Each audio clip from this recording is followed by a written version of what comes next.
How are we all doing this morning on a wet, miserable day? Right, let's get straight to it. There is a meeting going on at the North Norfolk District Council. Adam Faulconbridge, no idea who that is. So we're now going to go and find out once the meeting starts.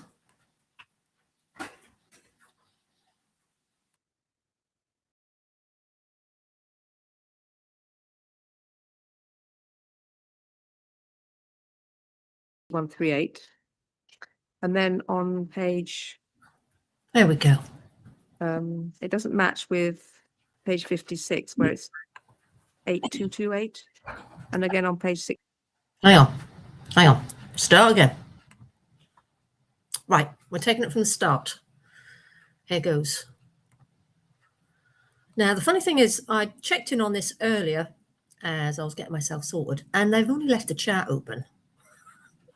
So I thought I would give a little test to see how that goes. And it stayed. My comments stayed. Morning, everybody, and welcome to February's meeting of North Norfolk's Overview and Scrutiny Committee. Overview. And welcome, everybody, and welcome to February's meeting of North Norfolk's Overview and Scrutiny Committee.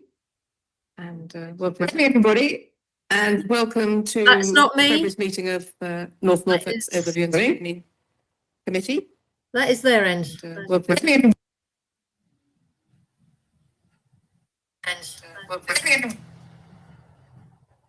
That is definitely their end. That. I've just double checked on. Okay, welcome everybody. Still doing it. So to February's meeting of North Norfolk District Council's Overview and Scrutiny Committee. There we Lovely go. to see everybody. Housekeeping, I think you are all well aware with the building. We don't expect any fire alarms, so if there are any, we have to leave the room by those two exits.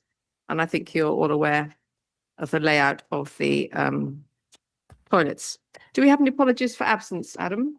We have apologies from Councillor Penfold and Councillor Housden, Chair. Lovely, thanks very much. And that was my No comment. subject. Okay. Penfold Do you have again. any public questions and statements? No public questions, No. Chair. Lovely. Let's look at the minutes then. The ones read and absorbed them. Are there any queries So we have about them? Okay, thanks, Councillor Shars. Councillor Cates. Yes. So if we look at the minutes under 117, like the fifth paragraph, sixth paragraph down, where it says it was queried by Councillor Hankins how the draft budget. Could we just have a, could you have a page? It's page 9 of the pack. Lovely, thank you very much. Yeah. So 1, 2. So if we look at the third one up, let's say from the bottom, and it begins, the chair explained that it had been suggested at a pre-cabinet meeting. That actually wasn't said at all. Okay. During the meeting, what was said is that it was a request by myself and the chief executive, and I softly challenged that by saying that wasn't quite how it happened. So that isn't a fair reflection of that discussion. And then the other question that I've got is about the noted points. At the end of the meeting, Chair, you summed up and you raised the narrative being strengthening, and you raised the possibility of a business rate support back, suggesting that that wasn't for cabinet. And then when you looked at the committee, you noted that there was no enthusiasm from the committee for the comments that you were saying. So I don't think that that's a fair reflection of the meeting either. I think what we should do is go back, Adam, and look at the recording again. Yeah, so only committee members can actually sort of make suggested changes to the minutes, Chair. So if the committee felt minded that we wanted to go back and have a look at that again, I could do. Okay. Councillor Gray. Good job, you got them recorded. Okay, so I think the two Democratic Services officers will go back and look at the minutes and see. Is there a little if look our recollections are between incorrect. Shires and Gray in the corner there? And where it was suggestion that they came back to us. And if I misremembered it, I'm very sorry. And we'll go back. So do we vote on it next time? Okay, lovely. Chair, yeah. Okay, thanks very much. And we have any items of urgent business? No items of urgent business, Chair. All right, do we have any declarations of interest? Anybody? No? No petitions, I don't think, this month. No petitions. And do we have any matters referred to us? No matters, Chair. And do we have any item 9 responses of the council? No responses. No, Chair. thank you very much indeed. So now we get on to the first substantive item, which is the nomination of the substitute to the Health Overview Select Committee. Do we have any nominations for that? Did she just say health committee? Doesn't look like anyone's Would putting their someone like hands to up. be substitute for our representative on Health Overview and Scrutiny Committee? Nobody wants to join it.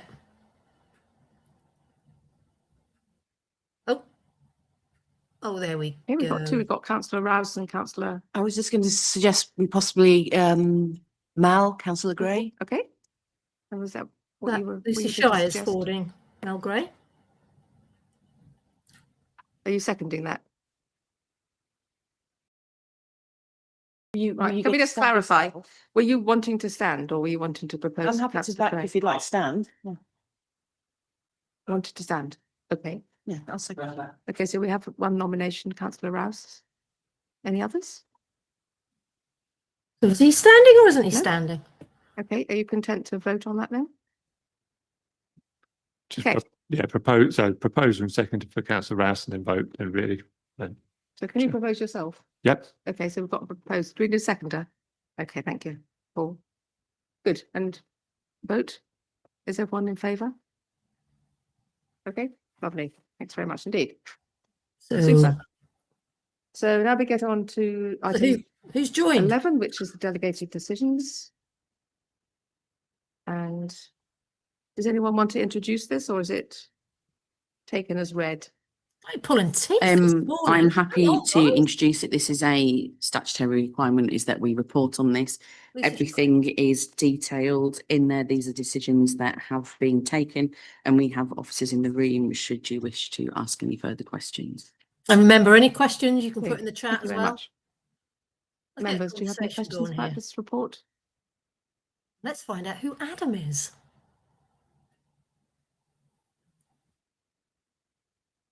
Oh, this meeting is slightly dire or the sound has gone. Did we discuss earlier having the values attached to all of these decisions? And are all the values attached that could be? For example, the contract with the consulting firm for the Overstrand Coast Protection Scheme and the contract for the professional services. Do they have a value? Should we know? Thank you. Thank you, Sharon. Value. Councillor Flowers. So that was a public decision that was made on the 24th of September at Right. full council. So the amount would have been there. The other Public values decision are at full council. attached. Okay, oh, sorry, I didn't turn over the page. Okay, right. Would it be, are members happy with that? Yep. I must say it would be nice to have it, if it was a public decision. Could that number be actually carried forward into the text? There is actually another meeting going on. On over a at subsequent District day, they're Council. asking too much. Because otherwise I'd have to go back to the council meeting minutes. Any Well, I views on might that? flick between the two. If I, Councillor Cushing? At the moment, Um, this but if I may, Manager, I mean, if you're saying it should, is awful. In terms of just being explicit, it might be helpful, as I think you suggested, if the sum, if there's a monetary sum that goes with the delegated decision, just be explicitly stated. You could even put that in a separate column. But if that's, I don't know whether that's a lot of additional work or not. Yes, Councillor Shaz? Yeah, so the delegated decision was to appoint the contract, not to agree the amount, because the contract, proceed, the amount, okay. the budget was agreed already. So the decision there was Okay. to enter into the contract, which was the decision that we delegated to the officer when we made the decision to Okay. agree the budget. Yeah, thank you for that clarification. Okay, so with that clarification, is everyone content too? Is it a note? Do we note it, Adam? yeah, absolutely. Just to review a note, but obviously if you want Right.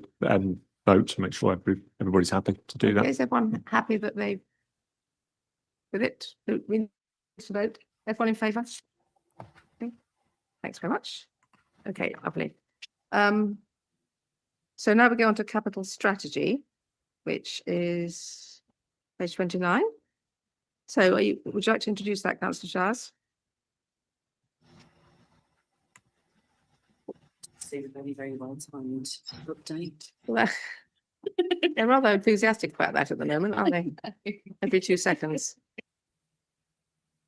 So she's now joined the top table. Good with morning, members. Folks. My laptop is doing a perfectly timed update in the meeting, so apologies if I don't have all the information to hand, but I'm very grateful to Officers McCallum and King who are sitting beside me today. When I last came to committee, we looked at the draft revenue budget, and I explained to the committee at that point that the draft revenue budget goes hand in hand with other policies.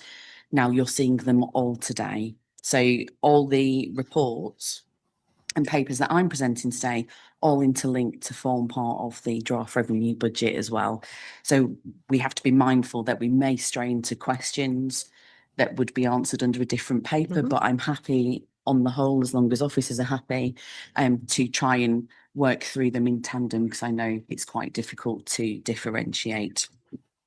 So the capital strategy we do every single year, and this Okay. will outline the capital projects that we are undertaking and the ones that we would look to undertake in the future sit in the budget that we're looking to decide next week. So at the back of the paper, you will see in the appendix, page 37 onwards, I really must learn this my way is around the information that underpins council the website decisions that we're agenda making packs. in the capital strategy. They must be on I there. hope that makes a little more sense. I know that not everybody is as excited about these papers as myself and the finance colleagues are. So you will see in here everything laid out. So when we're looking to make decisions on how we're going to fund things, we do that with the capital strategy. So that allows us to pre-warn, to pre-agree how we're going to decide to fund our capital programme. So if you've got any questions on that, I'm absolutely happy to take. Okay, that's my mother calling. Right, we are going to go over to a music video because I just need to disappear for a couple of minutes and then I will be back. So I'm going to leave you guys. I have been having a look to think what sort of music for this morning, and I have picked this guy, Bruno Mars. This is what it looks like when you say yes to TUI. To no early alarms. God, I do like that song. Right, here we go. Let's get back to where we were with Lucy Shires. Okay. Councillor Heinrich. Thank you, By Chair. the way, Just I'm a question gonna- on page 43. We so appear to have nearly £250,000 Songs, further always works on welcome. the Cedars. Given the amount spent on that and I'll make sure I can find it. under the HAS scheme, I'm aware the wall's falling down, the barns are falling down, and there's a rising damp problem still, but could you just explain what that money is for, please? Yeah, of course. I don't preempt that we will spend all of it. From my opinion, we're always trying to come in under budget. So if you remember the Cedars project, we didn't quite do everything that we wanted to do to the property. For those of you who aren't familiar, it's a very beautiful Georgian property in North Walsham that was left empty for quite some time. And as part of the Heritage Action Zone work that They actually wanted to, a lot of people called for Wetherspoons to go in there as a little restaurant. How Wetherspoons treated their staff during lockdown, I wasn't keen because I thought they've done it once, they can do it again. So they clearly don't have any loyalty. So I'm not bothered with a Wetherspoons. But the place they're talking about, Cedar House, it used to be a bank. It's actually got the old bank vault in there as well. The interview that I did with town clerk Wendy Murphy, she took me around the building, so you'll find all of that out on that video, as well as seeing the vault, because I'm sure I got that vault. And where they actually do the town council meetings, that used to be where the tellers used to be. And there's quite a few people in town that talk about their parents and grandparents using that as a bank. But yeah, the building next door, which is falling down, that was being used. Davy, the old, I want to say binman, but I'm not, street cleaner. I'm not quite sure of their titles. I'm so sorry, Dave. Used that with all the bins, and since then they've sold it off. And the building directly behind them, which isn't anything to do with them, is currently having, I think, 7 dwellings built on. So yeah, the place that they're talking about that they didn't spend money on, they're now put up for sale, as far as I'm aware. And Davy's been moved over in that little shed on the car park of Vicarage Street. That's also on a short somewhere. So yeah, that's the place that she's talking about. Where's the old That we undertook, which was majority grant funded, we sought to bring that building back into life. But you It's didn't. now fully occupied by a range of Yes. public service and private sector. It's quite an exciting little hub when you go in there and actually engage with the businesses that are there sitting alongside the town council and the county council. The works that we didn't get to fully do is we have the building at the top. If you think about the front of the building, we've got the office to the left, which is like a standalone isolated unit. We didn't do the work on there to bring that into use, and I believe there's commercial value with that. There is the damp issue, of course, which we need to tackle, and there is the possibility that we've got some roof works to undertake as well. But it's a very, very old building, and very old buildings come with lots of issues whilst they do stand. They actually moved from King's Arms Street, sorry, not King Street, that's in Norwich. King's Arms Street is where they had their second building. Before that, the place used to be where the,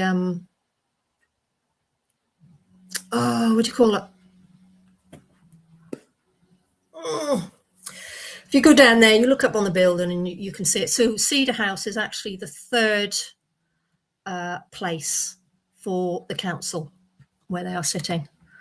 And now they discovered that there's dampness. And the test of time compared to a more modern build, there is work that we need to do to make sure that that not only reaches its commercial value, but to protect the asset for the future.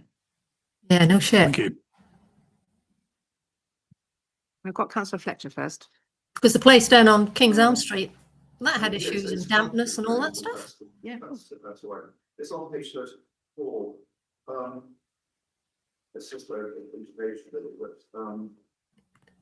the Microphone. at the top on paragraph 9.4, there is a but there seems to be a very abrupt change in the capital expenditure estimate for 26-27 from the previous year, 38,000.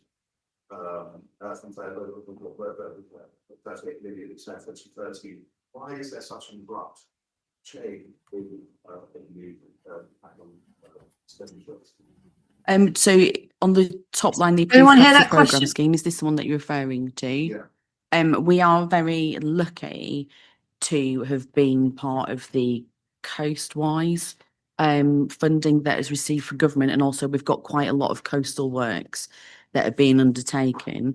The capital programme is lesser in the coming year, so it's about the amount of investment that we're making in assets is lesser, but the largest cost has been the amount of coastal works, quite rightly. Not coastal works. We've got erosion going on. The other thing is Into the sea and on sewage. page 43. This is the substructure work to Cromer Pier. It seems that the expenditure is being kind of strung out over several years and possibly kind of falling into the gulf of LGR, and I just wondered whether that was because it was rather like the Forth Road Bridge, or whether there was some strategic reason why that expenditure is being strung out rather than just simply being spaffed instantly, as it were, on it. So when we had the full council meeting last, and we agreed before Christmas, and we agreed a smaller capital sum to undertake some urgent works, we had a full assessment of the pay, which then pointed out we had some urgent works that needed to be undertaken within the next 12 months, works that could wait 12 months and such. So it's staggered and staged. One, that's to create minimal disruption, but also it's to make sure that when we come to each stage of the work, it's absolutely necessary that we do it. Okay, Councillor Cushing. Thank you. I've got a few points to make, if I may, Madam Chair. The first thing is, as you know, being the analyst I am, I count out there are 59 line items in the current capital programme. A few of those have been there since Adam was a lad, Cromer Wall being one of them. Is any exercise being undertaken to go through those to actually check whether they're still valid? Absolutely. So I met with my property services manager last week and had the conversation with him to figure out where we are with scheduling, and the same with officers to my right. So we're continuously looking at that. The thing that we can't do is put projects in there that we're not going to undertake, because that's not correct, and obviously it affects all our strategies and in turn the MRP, but we're constantly reassessing those. I know that that's an ambitious capital programme, and I feel the ambition in that. And if we look at it, we've rebuilt the toilets in Holt, we're building a leisure centre. Those are things that not every local authority in our situation of our size are undertaking right now. There are some things in there that we do need to make sure that we move along with. If we look at our football facilities, we've got some lines in there. Some of that's around contract negotiation in terms of leases with the football clubs. The Cromer Church Wall, that's the one that you referenced? Yep. Okay. So Cromer Church Wall, through the new Procurement Act, we undertook an exercise where we opted to move to local appointment. So the team that we're using to undertake that work isn't a larger firm. They're somebody that is more local, and this will be the first time that they're working with our authority. There are two reasons. One, the Procurement Act asks for us to focus and make it easier for smaller local firms to engage with council work, which we've undertaken. The team came in under budget with their quotation, and we were uncertain. We put some challenge back to that, obviously, knowing that we've dealt with lots of firms. So what we're finding is a local firm finds it harder, a smaller firm who's not engaged with councils before finds it slightly more difficult to jump through the hoops that we've put in place to ensure that we make sure that the work is done to the standard, that we make sure that the policies that we put in place are followed. Smaller firms don't necessarily have that, so it's taken a little bit longer to get that to where we want it to be, but we feel it's beneficial to invest in the local economy and make sure that we support local tradesmen where we can. Okay, did you have a follow-up question? Did you have a follow-up question? Can we bring Councillor Hankins in, and then we'll bring you back? Would that be all right? Can you use your microphones as well? Yeah, point of information on page 39. There's a column, loans to housing providers. What's that all about? Loans to housing providers. Sorry? It's on the next one. Is it? I've got the same question. No, sorry. 39. I'm happy to take that question now. So we have various schemes that we do for housing, for example, and one of the loan schemes that we did is the Homes for Wells scheme, where we've supported a local group in purchasing homes to ensure that frontline staff have got somewhere to live locally due to the prices. So it is a loan to a provider in that regard, yeah. So these are local organisations as opposed to developers or professional organisations? Yeah, Homes for Wells is a local organisation, so they noticed that there was a need for, I'm pretty sure it was healthcare professionals to be able to access housing in a market where it's quite difficult to privately rent. So it's people who potentially wouldn't need social housing, who want to privately rent, but because of the private rental market, there's no security in tenancy, but also it's quite difficult to find affordable, well-maintained, privately rented property. So there's a group in Wells who have undertaken the task of ensuring that local people can live and work locally. Secondly, does that include self-built propositions? I'm not sure that the Homes for Wells group have self-built. I believe they've purchased, but any self-build options by a social housing provider are funded by other means. So it's not included in this? I don't believe that a loan to a housing provider includes a loan for self-build. I believe it's at Homes for Wells. Okay. Tell you what. Yeah, we'll double check the portfolio hold. Hang on, Lucy. Right. Let's just have a look. Affordable homes. Excuse me. Affordable homes. Homes for Wells. Here we are. This is what they're talking about. Homes for Wells. Content. Home for Wells exists to provide affordable homes for people who work in Wells and the surrounding parishes of Stiffkey, Holcombe, Warham, and well, I can't even pronounce that. We invest our money in buying and managing of all affordable properties. The board receives no What's up, mate? Hang on.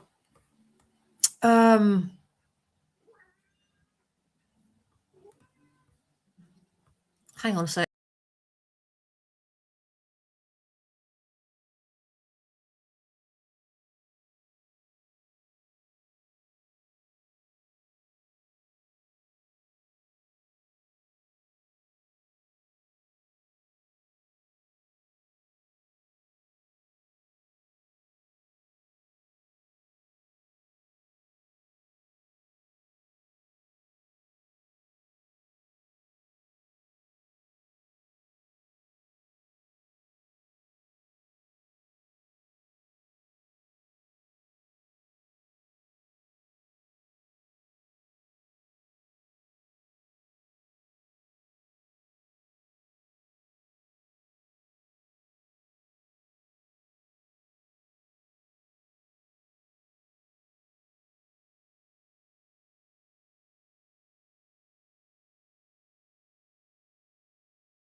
Hello, sorry about that. All going off this morning. The cat's meowing. The Stanner lift guys just turned up to give the stair lift a service. So that's good timing, really. Anyway, where are we? We were talking, or Lucy was talking about this, wasn't she? Board receives no, you see, I can't say that word. I'm not even going to try. And our shareholders receive no dividend. We are a charitable community benefit society. As for a non-profit organisation, we buy properties with the help of grants and loans where available. So the grants and loans they get to buy the property, wow. But always need to make significant cash contribution from our own resources. Where do you get the money from? The money of properties we can buy is limited only to the amount of money we can raise, obviously. More than 40 local homes are owned, allocated or managed by us. So they're just like any other, what do you call it? My brain. Tell you, never go through menopause. You completely lose the will to live. Well, mentally anyway. More than 4 local proms owned, allocated or managed by us, but about the same number of families who desperately need affordable housing are on our waiting list. Providing affordable homes, properties let at least 80% of the market rate is not without challenge. The beautiful North Norfolk coast is a very desirable location. Properties in and around Wells are limited in numbers and sell at a premium. This means the market rate to rent or buy is pushed inevitably behind the reach of those of local wage. So basically the locals have been bought out, haven't it, by the sound of it. For the town to thrive, it needs settled working population. For example, businesses, town, a place to retain essential amenities. There's significant volunteers within the town to the staff of the RNLI, Fire and Rescue Service, and organised volunteering sector more broadly. Tell you what, if it wasn't for the voluntary sector, this country would certainly go down it would be funneled. That seems to be a word that likes to be used nowadays. Local family network can remain close, providing vital help with childcare support to our elderly population. The strength and length of applicants' connection to Wells is an important part of our allocation policy. It just sounds like council housing, but in a private sector. We believe these conditions are important to all who are invested in the town, want to spend their time in environment and thriving community. Oh, look, you can donate. You can donate. Who are we? Here they are. Who are we? Got a nice little picture of that group there. Home for Wales is a charitable community benefit society. We formed back in 2006, by a group of local people who were concerned about the housing problem in Wales and Exeter.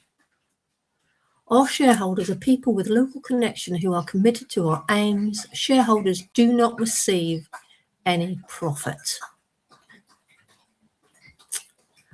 Our directors are all volunteers. The board of directors run the organisation with the intent of making a small surplus each year, which reinvested in more property and making sure we have some cash in the bank for a rainy day.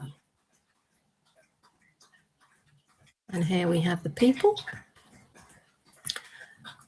Oh, nice doggy. Little spaniel, I do believe. And these are the people. Yeah, you wanted me over. We've got this down here as well. What's going on here? Board vacancies. Help us become a tenant. News. Sorry, that is my dog drinking. That's Spuckles. Okay, so I've got this going on as well. Okay, good for them. Good for them. I like that. It's just a shame that prices have gone up. I mean, Wales is quite a touristy place, so that could be. Holder isn't here, but I don't believe that we've loaned the housing provider money to build. Okay, that's the question. Did you have another question? Yes, sort of. Really, if I could come back, make another point. Last week we had the scrutiny meeting looking at the budget. I mentioned how you view the capital programme in terms of looking at the central government grants versus what we ourselves at council spends. So if you look on page 34, it says out of the just over 38 million that we have in this year's capital programme, 24.5 that comes from grants. So my view is we don't really worry about that. That's all going down the line. That's Coastwise project, most of the Flash project. So it's really the remaining, looking down there, 13.8 million, that is really within our gift to look at. Now, this is something that I mentioned every year, but that's the chroma centricity of this programme, because if you look at of that remaining 13.8, over 4.6 million is going on chroma projects. If you look in our current capital programme, 16 of the 59 projects relate to chroma. If you looked at the new projects that we're about to add to that programme, 7, I believe, out of the 11 relate to chroma. Chroma is definitely Is that getting a lot of fair? money, aren't they? Even I've noticed I don't that think that it's the fair last on this 18 months. organisation that the majority of assets that we do own are in chroma. That's not us. You know, the pier, we didn't get choice over where the pier was built. I'm very sure that you wouldn't want the pier in Fakenham because of the burden, and you wouldn't want to be that close to the coast. That'd be quite troubling. The amount of investment that we've made in coastal, we have seen through climate change and through other issues that we're facing along the coast, that's been quite a large investment.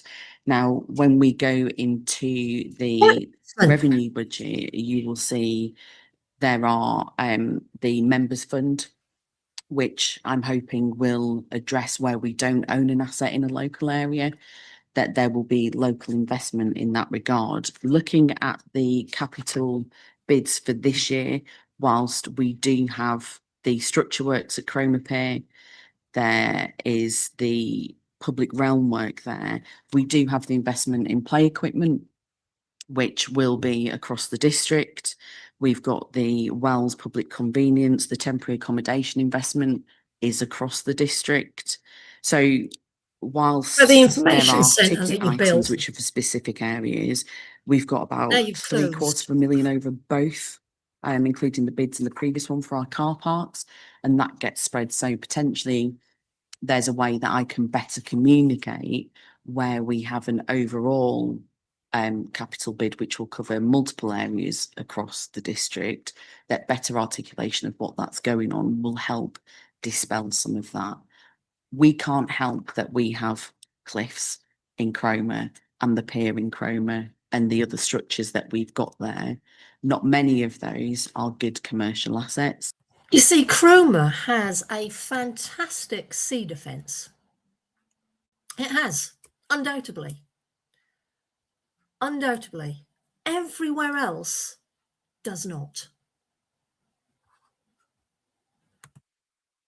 So yeah, put the money there. A lot of that is tourist infrastructure. And if we look at Chroma on its own in isolation, we generate most of our car parking income from Chroma because people travel there to visit there, to spend time there. So in order to bring tourism in, we do have to look after the amenity Tourism space has to make sure always that it's been attractive so in that Chroma. people do wish to visit. So whilst it may feel... Chroma, back in the day, when we had up and running rail lines in North Norfolk, you know, including the Munsley and the Bitton line and everything else. Chroma, if you drive into Chroma, as you're driving in, you will see these really big houses. And some of these houses have been turned into flats. Back in the day, you used to have quite rich people that would close their house down in whatever county they were in. They would come to Chroma for the summer and they would bring all their staff and everything else and live there. So Chroma has always been a very money area when it comes to tourism. That's just that a lot of these houses have now been sold off and turned into flats, and And it's got great sea defence. unfair to other areas, and I understand that, and I know there'll be other areas across Norfolk that are envious of a swimming pool being built in Fakenham. Not everywhere, we can't build a swimming pool everywhere. We've made sure that we're strategic in where we're placing that. But when it comes to And they keep building these swimming pools because there is quite a few, just like their toilets. But when it turns over to devolution, who's going to take care of these swimming pools and public toilet? It just doesn't make sense. tourist infrastructure, I mean, we've got explain it to me. Cromer, Somebody and then explain it secondary to to me. that, we've got Sheringham, and that's where we generate our business rates, Beautiful our car Sheringham, parking income, and any ad where hoc we we still get from that. have We get our the steam trains. beach chalets and huts and things like that. So it's not an investment in the local area, it's an investment in the tourist economy there, which then brings in more car parking income. So I understand that it feels unfair. North Walsham, as which I'm a member, and North Walsham members sit in front of me today, we've got 13,500 residents in North Walsham, but we do not have the level of property, we don't have the level of assets, and whilst we do wish to punch above our weight, North Walsham isn't the tourist centre of North Norfolk. No, it's not, Lucy. But the thing is, North Norfolk is beautiful. It has gorgeous countrysides. It's got lovely ramblers walks. We've got, like I say, the train. We have lovely little areas, but they are being built on. We are not looking after what makes North Norfolk beautiful for tourism to come in, to be able to spread it about North Norfolk. It's just being precise in Cromer and in Sheringham and everywhere else. We have sea erosion, land erosion, should I say. And this is really fucking annoying me. Cromer is. These are places I used to go when I was Thank you. If I come on back, I mean, holiday. in Day actually of the trips. figures I quoted, they didn't include the coastal projects Worked anyway. in these places. And did I accept the point about the pier? It's a statutory structure, and this council has no or has an obligation to pay for that. So I don't actually challenge that. And also, can somebody else fact check me?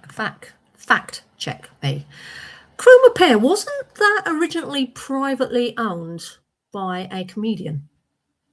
So when did that go from privately owned to publicly owned?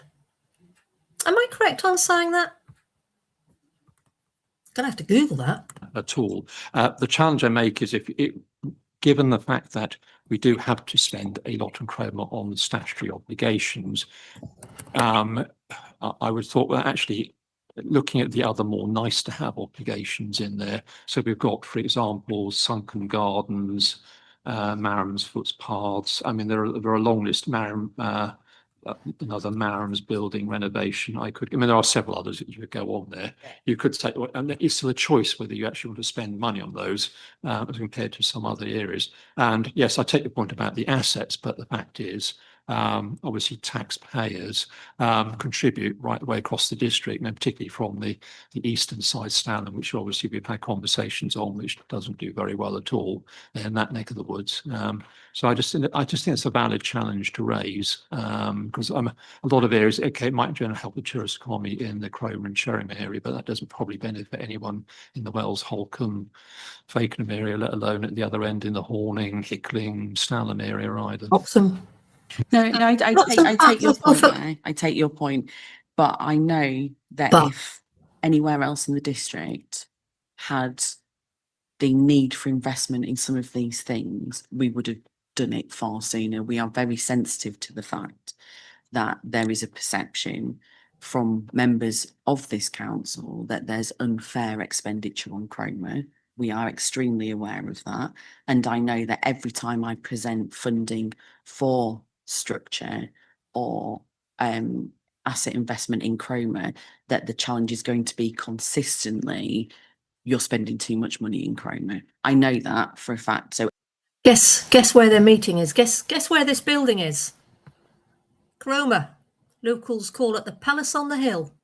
Every time I bring a Chroma item forward, I know that that's the challenge I'm going to get.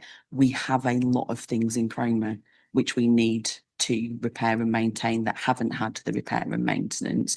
We don't have choice over the fact that we have the sunken gardens.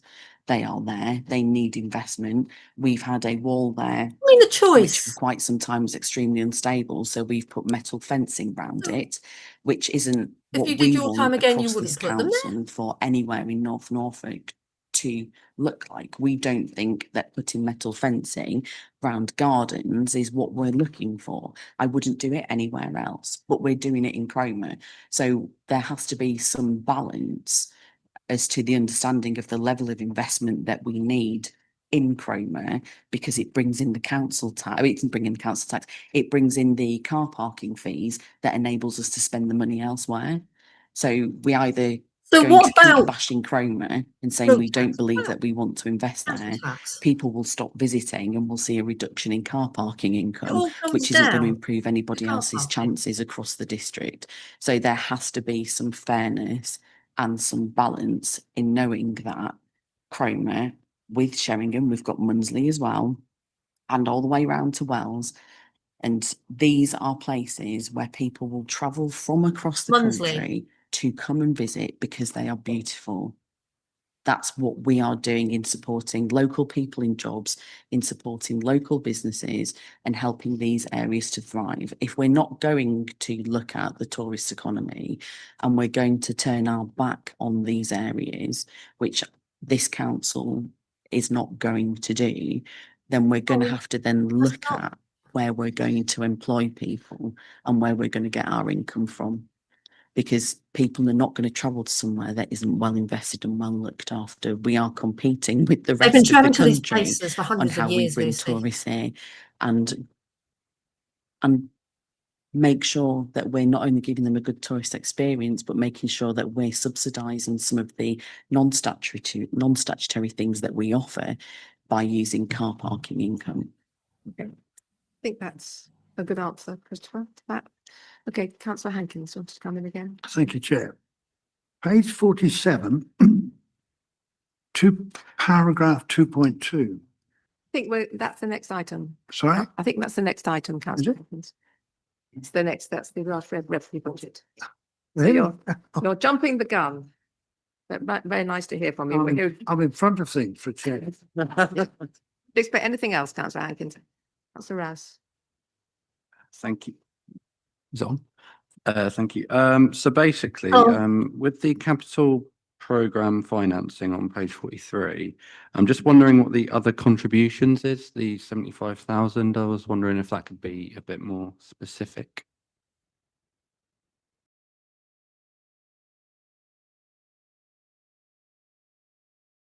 So on page 41, the lines of other contributions.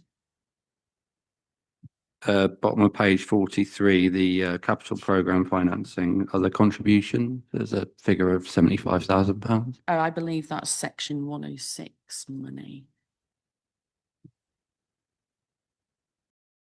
From what sale? 106 from Which what item would sale? that be against then, councillor Shires? That is play areas equipment. So we've taken section 106 sake. and we're adding extra on top of that. How many play areas? Every Yes. single housing So, estate now is coming With the, with. again, on the play same area page with that's the gonna capital cost money. program financing, looking at the purchase of temporary accommodation, Mhm. which thankfully we're continuing to roll along, as with the pier. Assuming, going over the page then, that's internal, external borrowing, funding that. Is that, I thought that was second home council tax. Is that- So at the time of putting the papers together, we were just going through the negotiation of Okay. the second homes council tax. So- That should be funded under the same agreement as last year, which saved us quite a lot in interest on borrowing. So we were extra excited that the county council note that we are working towards improving the situation for our homeless families, but are also willing to support that No, that's financially. super. And the other programme that's ongoing is the Disabled Facilities Grants, which is a ongoing grant, obviously. Are we assured that that will continue in its current format? I don't think I've heard otherwise That that the being government are used going to for? reduce the funding for that. Brilliant. Being Today, useful. caveat today, we know that things can change very often, but today we are not aware that they're going to discontinue the same facilities I grant. thought that was quite bullish putting it in for more than tomorrow, quite frankly, but it's a fantastic grant to have, so we're very grateful for it. So perhaps you shouldn't question it too much. Has anybody else got any questions about the programme? So our recommendation is to recommend to full council that the capital strategy 26-27 is approved. Can I have a proposer for that? And a seconder? Lovely, and all in favour? Thank you very much. And it is, even though it's quite an esoteric subject, a very clear report, so thank you very much for that. It's easy. Thank you. Okay, now we get on to the revenue budget. I know you're dying to ask a question. This is agenda item 13. Would you like to do a presentation? Just a quick one. So you saw this a couple of weeks ago. My laptop is on update at 87%. So I am aware that there may have been some changes. Whether or not officers would like to mention those. Just changes since we last saw it over in scrutiny committee. So we're grateful for the comments from overview and scrutiny last week, and we've tried to incorporate all those changes in and enhance the report. The recommendations themselves haven't changed, they've just been reordered, so that recommendation 2 is now the communities fund, and recommendation 3 is now the creation of the earmarked reserve for revenue costs. We've also gone on to explain some more of the changes that we were requested, an extra clarity on what the revenue support grant was. We were told in the draft financial settlement in December. And I can't remember what the other area of clarification is, but I know we didn't miss it. There was another area of clarification which we have undertaken. Okay, so thank you very much. So what we're seeing now is pre-clarification, is it? Post clarifications from last week, they've all been incorporated. So this That was very speedy, by the way. Thank you very much. It was so fast. So the last paper came to review and scrutiny committee, and that was taken to cabinet. This is an edited version of the one that was at overview and scrutiny and cabinet, and this would be the version that would go to full council. So there may be more changes that the government choose to make in the next 7 days. But as far as we're concerned, currently, these are the papers that have been released for full council. And if there are any further changes, please don't do that. If there are any further changes, then I will have to verbalise them during the meeting. But I am very hopeful that the government will give us a break for 7 days and just allow us to agree something without them changing the rules. Okay, Councillor Hankins has got off the starting gate or whatever the phrase is. On page 47, section 2.2, there's a statement to say that the provisional local government finance settlement, basically the thrust of the situation is that this is the most significant form of local government funding in over a decade. And it goes on to talk about fair funding review and so on and so forth. Has that been reflected in next year's budget? If so, where can I find that? I think we're gonna have to argue whether or not it was a fair funding review. That's an argument that we're gonna have with government. I know Councillor Cushing is on the same page with me regarding how we are being unfairly penalised by the government, who don't understand how services in rural councils work. So if you what we've seen this year is that we've had a minimum guarantee of 95% core spending power, which is far less than the urban and metropolitan councils. It is shire districts that have been penalised with that. So you will see that reflected not only in the medium term financial strategy, but if you look on the general fund summary on page 63, you will see where that is for the next 3 years. The difficulty is we got our funding announcement 2 days ago. So we're about where we are, probably £1,000 difference from our settlement is what in these papers.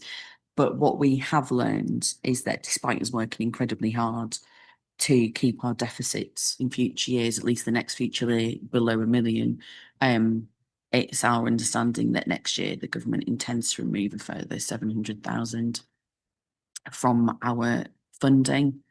So where we have the papers today, this is what we believed when the papers were published. We have learned that the government are going to choose where we are this time next year. So while we've got the papers here, we will reflect that when we do the budget monitoring at period 4. So I take it from that that's not had a lot of impact. So it won't have an impact in this budget. No.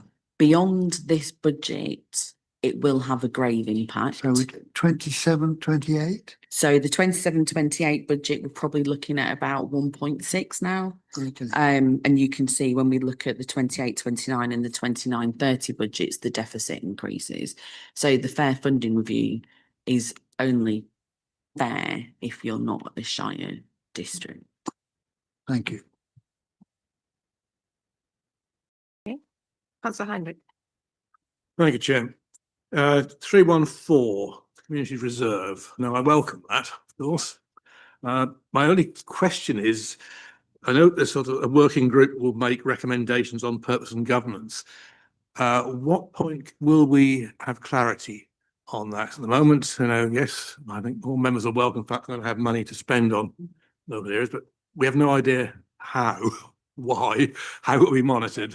So it's just really when will that working group give us some clarity, please? So we can't create the working group without having made the decision, because that would be preemptive. And obviously this is for a full democratic decision. The whole council is going to decide whether or not we're going to move forward with it.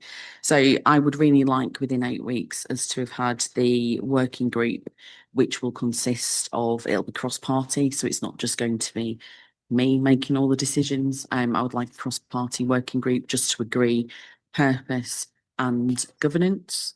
And then there will be a panel, 2 officers, 2 members. One will be finance, one will be legal, potentially, who will then make the decision on whether or not the applications from members meet the criteria of the fund that's set out. No money will be spent until we've got the governance in place. And I'm not going to do it in a way where members won't be aware of what's going on. Once we've had the initial meeting, I would like to do an all-member briefing so that we can speak about why the panel came up with the decision, and we can then make sure that members have answered all the questions, have got their questions answered to ensure that they fully understand the criteria for releasing the funds for their communities. But no money will leave this council without the correct governance in place, and no money will be going directly to members. It will go to the schemes that are decided. Thank you. That's clarified most things. Just wonder what the timescale will be from a member seeking funding for a particular organisation or project and the decisions. Going to be So interesting. do you mean once an application comes goes in, forward, how comes quickly in, a decision will be made? That's correct. So at the moment, we've not Will be figured interesting. out the governance side of it, but I would anticipate it would probably be a similar timescale to the Sustainable Communities Fund. I would like it probably turned around within 6 weeks, just so that we can make sure that local communities are benefiting as fast as possible. But that obviously depends on whether or not all 40 of us decide that we're going to spend our money within the first week, things might take a little bit more difficult. And I've had approaches from members already who have given some really good ideas on what they would like the money to go on, and it ranges from investment for young people to public realm improvements. So it's quite a variation of people and place. North So Walsh I and would Phoenix think Group that we could would like the access this fund to money for be split young between people. people and place, but making sure it goes on assets, I would think, rather than things which Assets. don't retain. Thank you. Are you happy with that? Okay, councillor Rouse. With that, does any remaining money that isn't spent roll over at all? I would this time last week, I would have said I'm hopeful we can run the scheme for another year. But the government may have scuppered that with their unfair funding. So we will have to make the decision collectively as the steering group as to whether or not the money rolls over, or whether or not we hit a time point and then decide to redisperse it. I know some people have come to me because they're already struggling of what to think to spend the money on. But I'm sure that collectively we can all work together to make sure that local communities benefit from it. But we haven't made that decision yet, but I will note that down for a point for us to talk about in the steering group. Over. Councillor Bayes. Yeah, I welcome that initiative. I really do. I think it's really important. I think a good point, because I've worked in the public sector myself. I tend to think if you don't roll money over, there's a tendency to try and get rid of it for the benefit of getting rid of it. I'm just a little bit concerned about picking up what Councillor Heinrich said, is that I think it's a really good idea, but just to give an idea of probably what we're looking at in terms of who will benefit would be helpful. I know you're looking at governance as being one thing that's really important, but actually if there's an opportunity for members to make suggestions of where that money might go, or what they might have in their minds already, might be a good opportunity for them to sort of get a feel of what this whole pot is going to be used for. But I do welcome initiative. I think it's a very good one. I'm pleased to see it back, because it will help some of our rural areas in North Norfolk, without a doubt. Thank you. So I think one of the things that we need to be really, really sure about is that we all understand, which is why I want to do a members briefing. I don't know who from any of the other groups is going to sit on the steering group. So potentially we've got a little bit of work to do to make sure that we've consulted everybody ahead of that decision. I think one of the biggest things, so I'm thinking of the other funds that I have, switching my hat as a county member. So I've got a community fund, and I have a members fund. The members fund is for highway infrastructure, and the community fund is for softer stuff. The issue I feel is that it's not, if we go with softer stuff, so hall hire or things like that, what we're going to find is that those particular parts of our community are not going to be sustainable. So what we want to be able to do is enhance what is already created or being created to ensure that it is sustainable if we're looking at community-based groups. Because my biggest fear is that we have this money to create an impact. This is going to be our own member legacy for our areas, because we're not going to be here in a couple of years' time. So we have to make sure it's impactful and that it adds value. And I don't think that's something that we need to move on.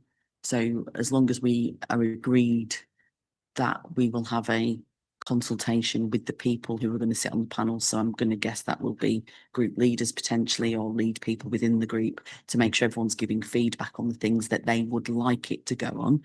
Then at least we can get clarity and see where we've got any grey areas. Okay, thank you. Councillor Hankins. I want a correction. Page 50, third line down, third point down. It says line 6. I think that should be line 4.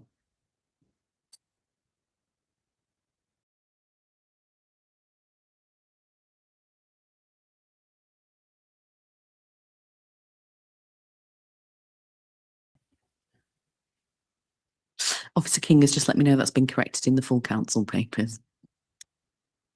Like that. Good catch. Well done.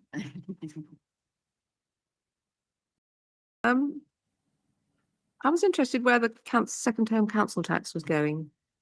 Is it rolled into the general, on the line 15 of the general fund? That was, I'm probably looking at the wrong. So council tax on general fund summary on page 49. Is it going, is the second home council tax rolled into that? Or is it going into, is it?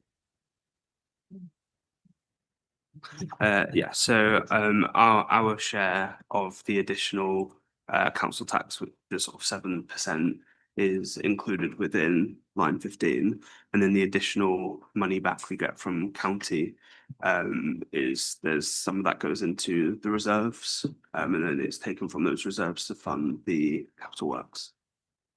Okay.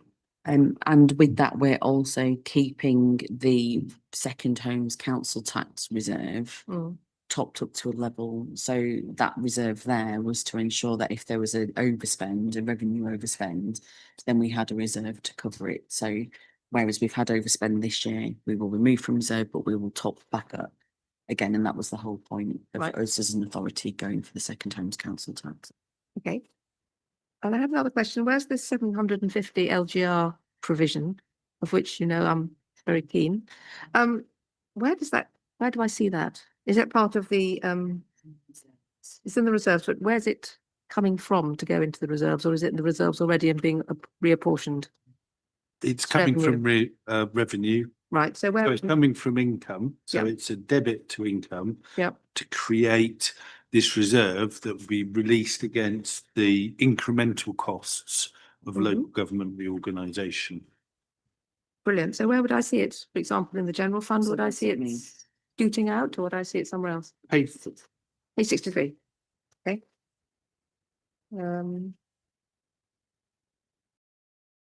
Whereabouts? In the middle somewhere? So local government reorganisation on long-term. All right, okay, perhaps I deliberately blanked it out. Thank you very much for that. So the council tax line 15 on page 49, which for Just say this blacked year is out. 8138.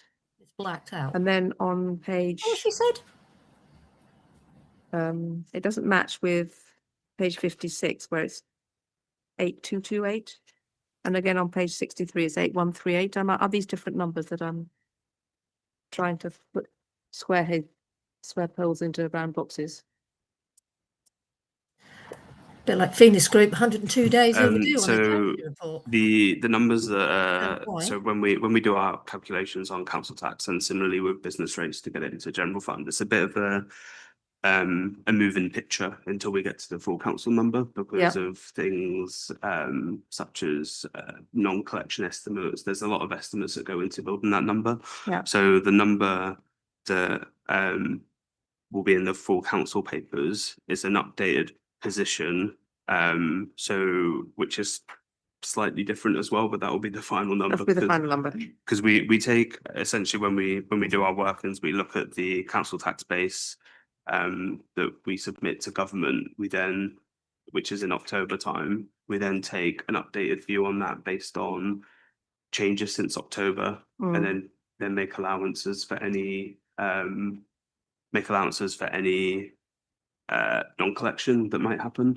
Okay. So the table on page 56, that is showing the impact of the maximum increase, but what happens as well is that it's tricky to increase it if we have to charge parts of pence. So part of the work is finding an amount that also doesn't try and charge someone half a penny and things like that on the bill. Okay, so it's a work in progress. Yeah.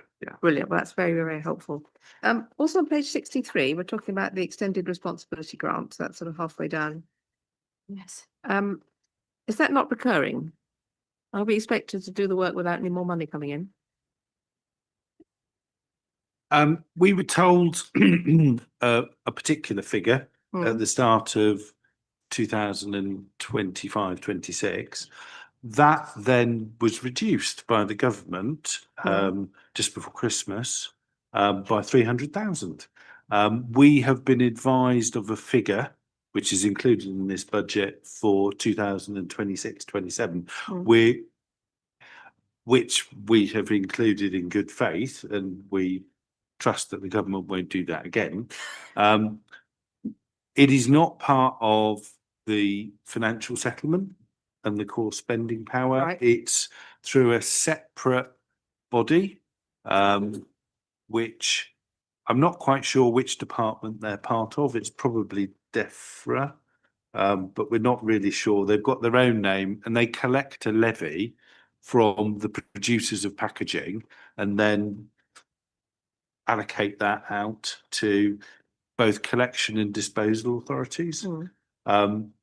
And they changed their formula halfway through the year, this year. So they only ever tell us 1 year at a time. Okay. So it could recur, but we've been more prudent and not included it in future years beyond 26-27, because we've got no confirmation. We will get that and it will be a pleasant surprise. Okay, that's a Christmas present. That's nice to know. It will be a Christmas present, but you can see that we have an extended responsibility producer reserve. So we've put that money into a reserve, because if we include it in our expenditure, then we might come scuppered. So we will spend that in year on work that we do. But as Officer sure it'll be McCallum spent. said, unfortunately, the government gave us funding. We had our period 6 monitoring report where we reported about a 300,000 surplus, and not long after that we had a letter from the government to say that they were removing 300,000 from us in the extended producer responsibility grant. So it's a moving picture all the time. So this is exactly what we know today. That's lovely. Yeah, thank you very much for that very clear explanation. Councillor Cushing? Thank you. Could I just, I think we mentioned this in the cabinet meeting, which is around domestic food waste collection. Because I think you said it's included on the, I can't find the page now. It's the increase of 1.6 million on the line 3 of page 49, if I'm correct. Is that right? Yes, so we've tried, so whilst we have still some commercially sensitive conversations going on, we have included the information in the pack. So it's not particularly this year that I'm concerned about. It will be the next financial year that I'm concerned about. As you can see with the reduction in funding, plus it will be a full year of food waste. I'm not sure whether or not everybody in the room will have seen the article recently about other councils in Norfolk who are also challenging the cost of the service, the government funding for the service and the timescale. I think while we're facing local government reorganisation, and if we look at it as individuals, we wouldn't agree to do something right now if we didn't know who our partners were going to be. And I think that's another challenge that we've got with local government reorganisation, that not only is the service not properly funded in terms of food waste, but this time next year, we could be operating in a very different geographic location. So to obtain complete value for money for this authority and successive authorities is extremely tricky right now. And I don't think that the government realises quite how impactful some of the decisions they're making on local authorities such as ours, where geography is the biggest cost to our taxpayer. Councillor Hankins. Thank you, Chair. How have the £750,000 worth of LGR reserve been arrived at? And that's the reserve. The figure, we have no concrete understanding of the costs. It is all estimates. It will vary quite dramatically on a number of factors, which I can go into at length, but I don't want to take up all the committee's time. But in terms of how do we compare to other districts in Norfolk, the range of provisions being made within the districts We'll be right back. is between £500,000 and £1 million. We are just going to go over to some music, which is right here. We know roasts, delicious roasties and lashings of gravy. Chef and brewer, book your Sunday table. With Vinted's new electronics category, you can earn with no selling fees again. Fab song. Right, sorry about that. The Stannerman wanted me to sign some things, and he has now gone away. So we are back to this very entertaining meeting. Here we go. What are we on? Round 3? Like I say, if you want to chuck some ideas of songs in the comment box for when I need to disappear quickly again, please do. And So meanwhile, we're kind of mid-pack. There we go. In terms What are we of up to? that.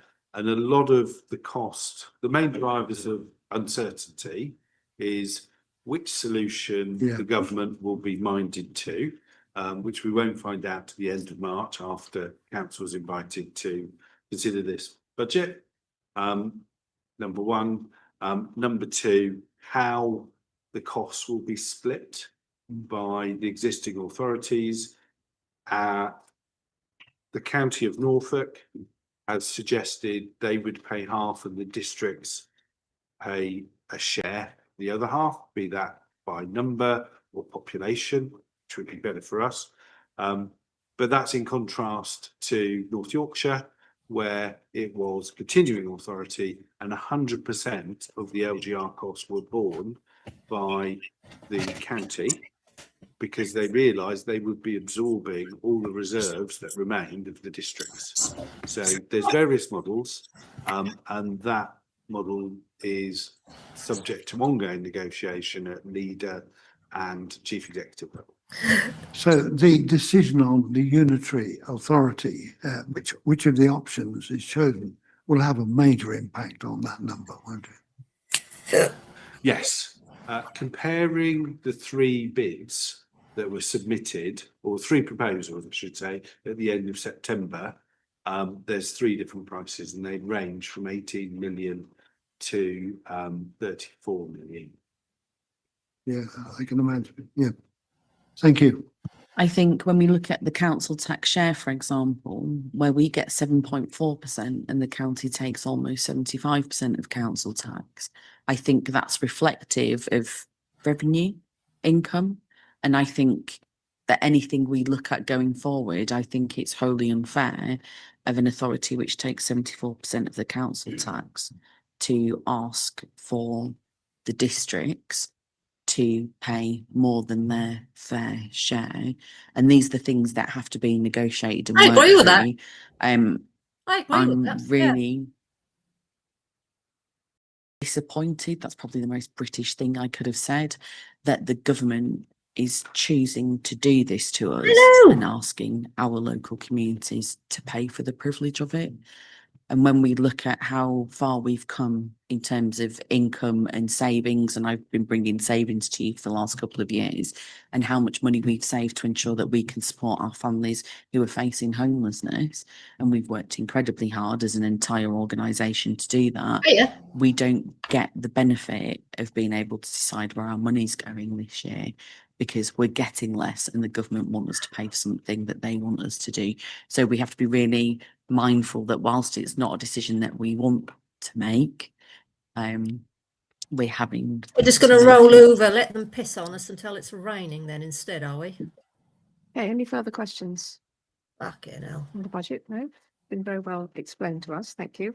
So we have the recommendations, which are the cabinet, presumably that's corrected the full council, is it? In the recommendations? we take that as read, can we? Can I just clarify recommendation number 4, that the alternative option for balancing the budget should be agreed to replace costs or savings not taken forward, if there are any. Is that an assumed delegation to you guys, or does the agreement, any agreement such as that, come back to full council, or does that need to be clarified at this stage or not? It may be completely standard wording and I've just not concentrated on it for the previous few years. No? Sorry? No. Doesn't need to clarify. Is it? That's fine. Lovely. I think that just Yeah. protects us at full council if there's a major disagreement on something. Right. Then we would need to figure out how to balance the budget if things weren't agreed on, if that makes sense. Yeah. Lovely. Yeah, lovely. Is everyone happy with the recommendations as they are then? Okay, to have a proposer? And a seconder? And all in favour? Okay, lovely. Thanks so much. Okay. So, yes, I'm just wondering, we're halfway through the agenda content-wise, approximately. Do you want a coffee break Halfway now, or do you want to through. wait, or do you want to roll it a bit later, or do you not want a coffee break at all? Then keep working through. What would you like? Keep going. Okay. Appetite for the MTFS, our favourite paper. Okay. This is the highlight of this committee's year. I'm going to take that and give thanks again to Officer King. So the medium-term financial strategy, I spoke about it when last we met. So this talks about this year and where we see ourselves in the next 3 years beyond that. This explains a lot of the context. Hopefully that will give us some of the background. I know that we had some questions on context last. The other point to this is that this changes every year. And as I've already told you, that even though this is where we were when we released the papers, we had another change come in on Monday. So this sets the scene to where we can expect to head. And when we look at the budget, you'll be mindful that we've got period 10 monitoring to come. We do things threefold. So as a committee, you're always looking at where we are right now through the budget setting through the monitoring process. Through the budget setting process, you're looking to the next financial year. And alongside that, you're looking on the impact in 3 years' time. So it is a lot for the committee to work on, as well as the team, which is why it's important that all these papers come together so you can see the impact of the decisions that we're going to make on the budget. Hopefully, everything is nice and clear in there. It is probably the most well-received paper.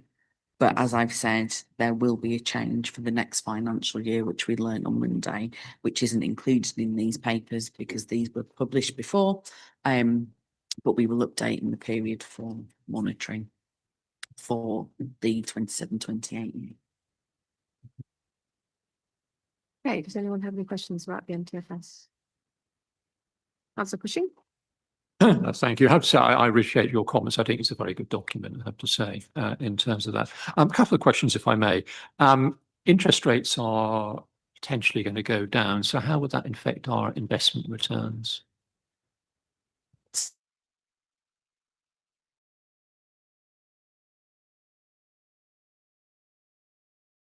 It also means that borrowing's cheaper. So where we have looked at our cash and there's a graph on page 111. Thank you. So where we look at how we're going to fund a project, for example, if it would cost us more in interest than we would make in interest, then we would use cash. If it would be cheaper to borrow and it would cost us less in borrowing, then it would make us more in investments, we would borrow. So there will be an issue potentially if interest rates drop, but we do have a reserve, I believe. Yes, we do. That will cover any excitement that comes, but I'll let Dan add more information to that. The other point that's quite important as well is that based on what our investments are in, so not all of them are as sensitive immediately to those I'd like to know when base rate Adam's changes as gonna well. So join we us on have Zoom. it's a daily exercise in the finance team that if there is cash in our accounts, that it gets put on a daily investment, so it'll get transferred, and those investments are more sensitive to fluctuations in changes to base rate. But we also have £20 million in long-term investments in sort of funds which are less sensitive to those changes. They will be sensitive, but they're not immediately impacted. So and they pay quarterly interest as well, so that's included within the budget.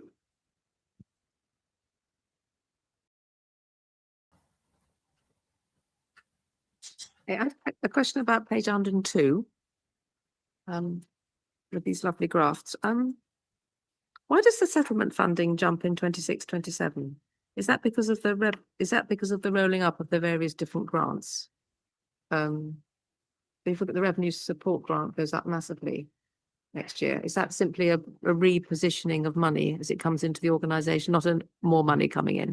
Yes, Yeah, though okay. if you remember, Yep. we haven't done the business rates review. The government have done the business rates review where they've taken a substantial amount of our business rates, but we are being given it back. So next year, where we've anticipated that we're going to see a reduction in our grants, for example, which is new news for us, I also anticipate that the government will probably remove it with one hand and give it back in a different way. So it's just a That's repositioning always of the lumping all the case, grants together, Lucy. if that makes sense. Always the case. And with the sources of funding also on that page, we've talked about business rates before, and on page 56, we've got a major decrease of 3 million in the retained business rates. And now we've got on 26-27, according to this chart, we've got the business rates going up and a different amount. Are they different amount comparing apples and oranges? So the colours on the graph on chart 3 there, the grant funding should be yellow and the business rate should be blue. That's being corrected in the full council papers as well. So Brilliant. So Well, that that hopefully confused us. yeah.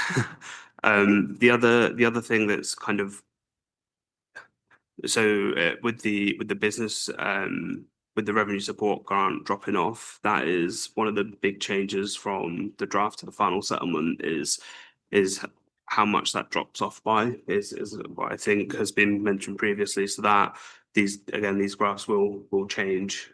So it's like as mentioned, I think 4 PM Monday is when the final settlement came out. So it's been a What a good nightmare. exercise.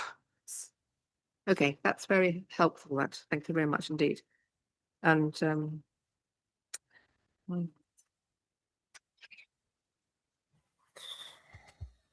Bloody hell. so looking at the second home council tax again, or council tax, this is page 115.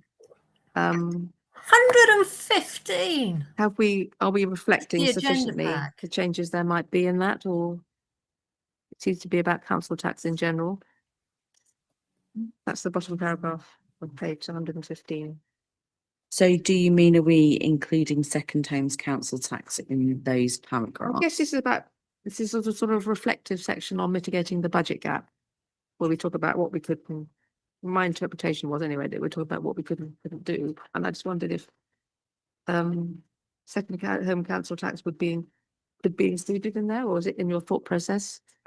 Yes, I think the kind of main point when I was writing this section, just trying to get across, was that in government's funding assumptions, central government assume the authorities will increase the council tax by the maximum allowed. So in their core spending power calculations, that's their assumption. So when government assess our core spending power and decide how much extra money we need through RSG.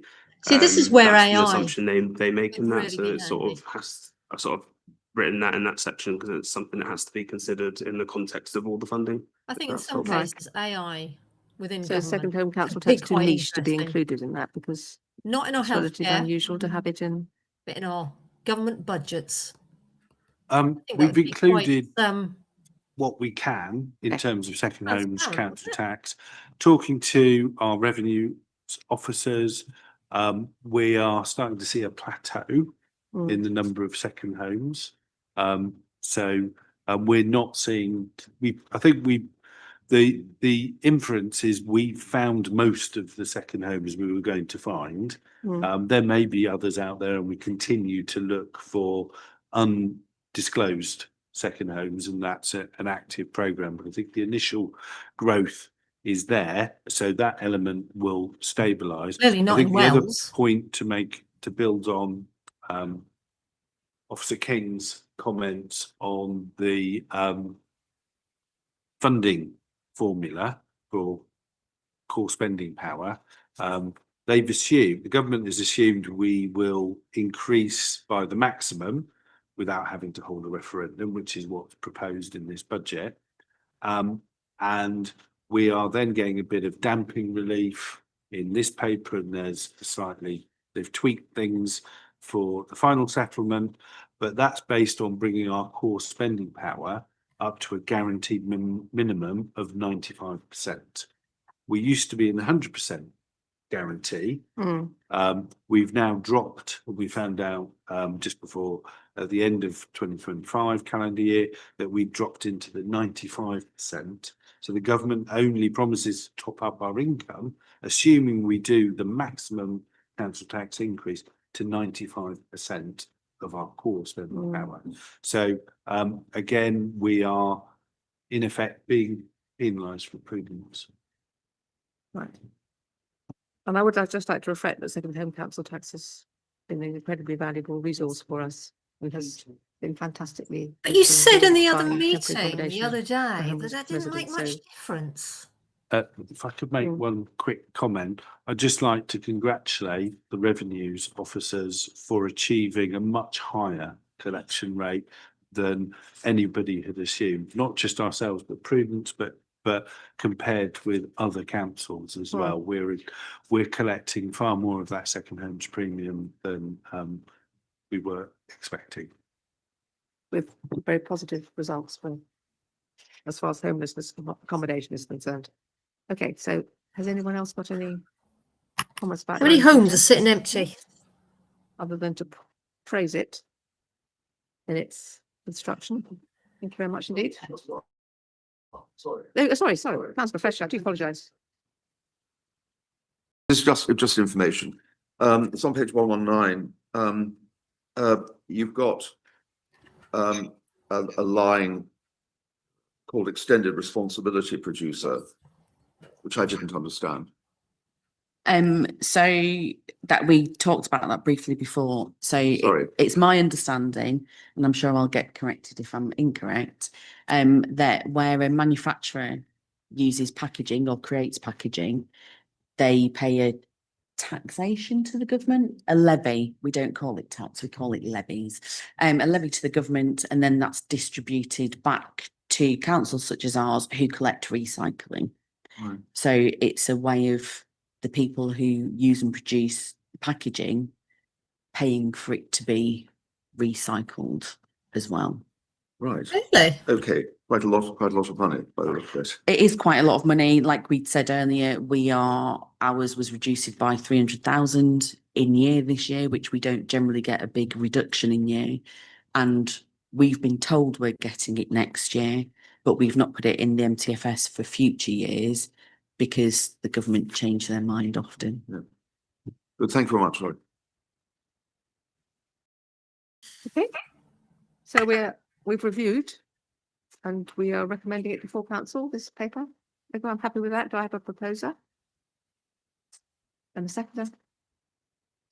And all in favour? Lovely, thank you very much indeed. Okay, I don't want to sound like a caffeine addict, which I'm not. Do you guys want coffee break now, or do you want to charge on? Coffee break. You like coffee break? Okay. Coffee Lovely. break. Should we come back at I need to make a few 11 phone o'clock? calls, and then we'll be right Is that back. okay with everybody? Yeah. Okay, thanks. There we go. Right. On that note, are they actually going to say break on that? Do you reckon? There we go. There's the word break. That's what we were looking for. Right, I will be right back as well. I just need to make 1 or 2 phone calls, and then we can fast forward and see where they're up to. In the meantime, make yourself a cup of tea, cup of coffee, stretch your legs, go to the loo, you know, and I will see you soon.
Hello, that was a very, very short break for me. The phone calls I made all went to answer machine. So I will keep an eye out on my phone as we go on with this. So we're going to pick it up from, how long have they had a break for? We are joined by Officer Knight McCallum and their collection rate specifically. There we go. Okay. So this is where we're going to pick it up from.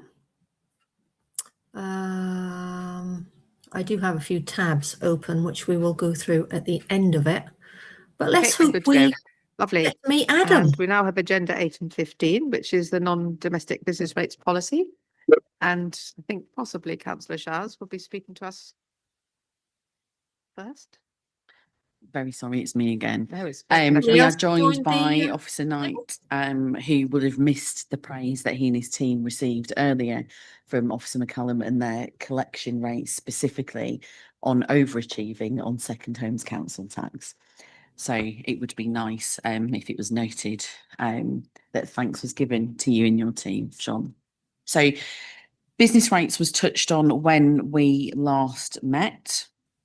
And whilst F15's this is going about over? the business rates policy, the specific focus here will be for the discretionary rates relief, which I know was of quite a large interest before.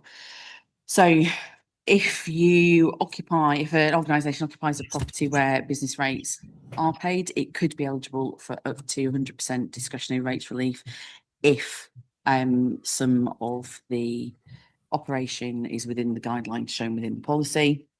So the guideline for determining the relief isn't specifically rigid. It's not a tick box exercise. So each case is judged on its merits. So it will take into account the contribution the organisation makes to district amenities, including residents' lifestyles and well-being. The government did announce a new 10-year 100% relief for eligible electronic vehicle charging points and electric vehicle only forecourts, which starts of April this year. But those properties will be identified by the VOA. In terms of retail, leisure and hospitality, the scheme does provide eligible properties with 40% relief, which was previously 50 or 75% from April 2026.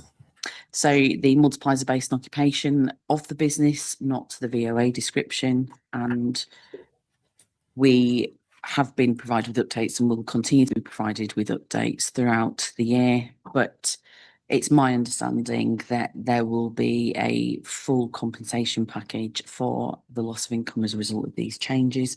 So the discretionary rates relief policy has been updated to reflect the end of this relief from April this year. In terms of small businesses, Policies. so we are able to provide relief for businesses that have a rateable value increase from April this year, which is caused by the new reevaluation and a consequential loss of the small business rates relief, rural rate relief and RHL relief. This relief will be capped at the higher of £80 or the relevant transition, capped from April this year and will apply for 3 years. The previous scheme was due to end at the end of March this year, but it has been extended for another year. Month? There is a discretionary government scheme for film studio relief, which started in April last year at 40% and will continue until 2034. I don't believe we have any film studios currently. The new addition is the pubs and live music venue relief. So this was announced about a fortnight ago. They did the U-turn where eligible pubs and live music venues will benefit from 15% rates relief on top of the supported announced budget in 2025. Bills will be frozen in real terms for 2 years. But we, upon the completion of our return, the first return that we do, I don't believe that we were able to forecast the real value of the relief. But we believe that we've got about 100 properties and the total relief could sit in about 161,000 for the next financial year. But the figures will be confirmed when we do the outturn data, which is the NNDC. Yes. So the recommendations are set out before you. So recommendation 1 is to agree that the revenues manager continues to have delegated authority to make decisions up to the cost value of £4,000 indicated in Appendix A. It's agreed that the revenues manager continues to have delegated authority to make hardship relief decisions up to the value of £4,000 as indicated in Appendix C, and that the rates relief policies was revised as indicated in Appendix A, B and C. We are very lucky that we have Sean here today because Sean lives this. So if we've got any technical questions, Sean is here to answer. But while we have Sean in the room, I would just like again to congratulate the team not only on the second homes collections, but as of 30th of November, we'd achieved 72.75% of council tax collections, which was 80.41 million. and 75.58% collections of business rates, which sit at 23.63 million. So that wasn't even at the end of the financial year. So that is down to the hard work and dedication of the team. So aside from the second homes, which got mentioned, I would just like to record my thanks to Officer Knight and the team for the work that they are doing in making sure we have the finances to run. In that businesses are supported where they need rates relief, and then also the council tax benefits team who are supporting families who are feeling the pinch of financial hardship to ensure that they are getting the benefit that they need to meet their council tax legal requirement. Oh dear. Thank you very much. Members, any questions? No?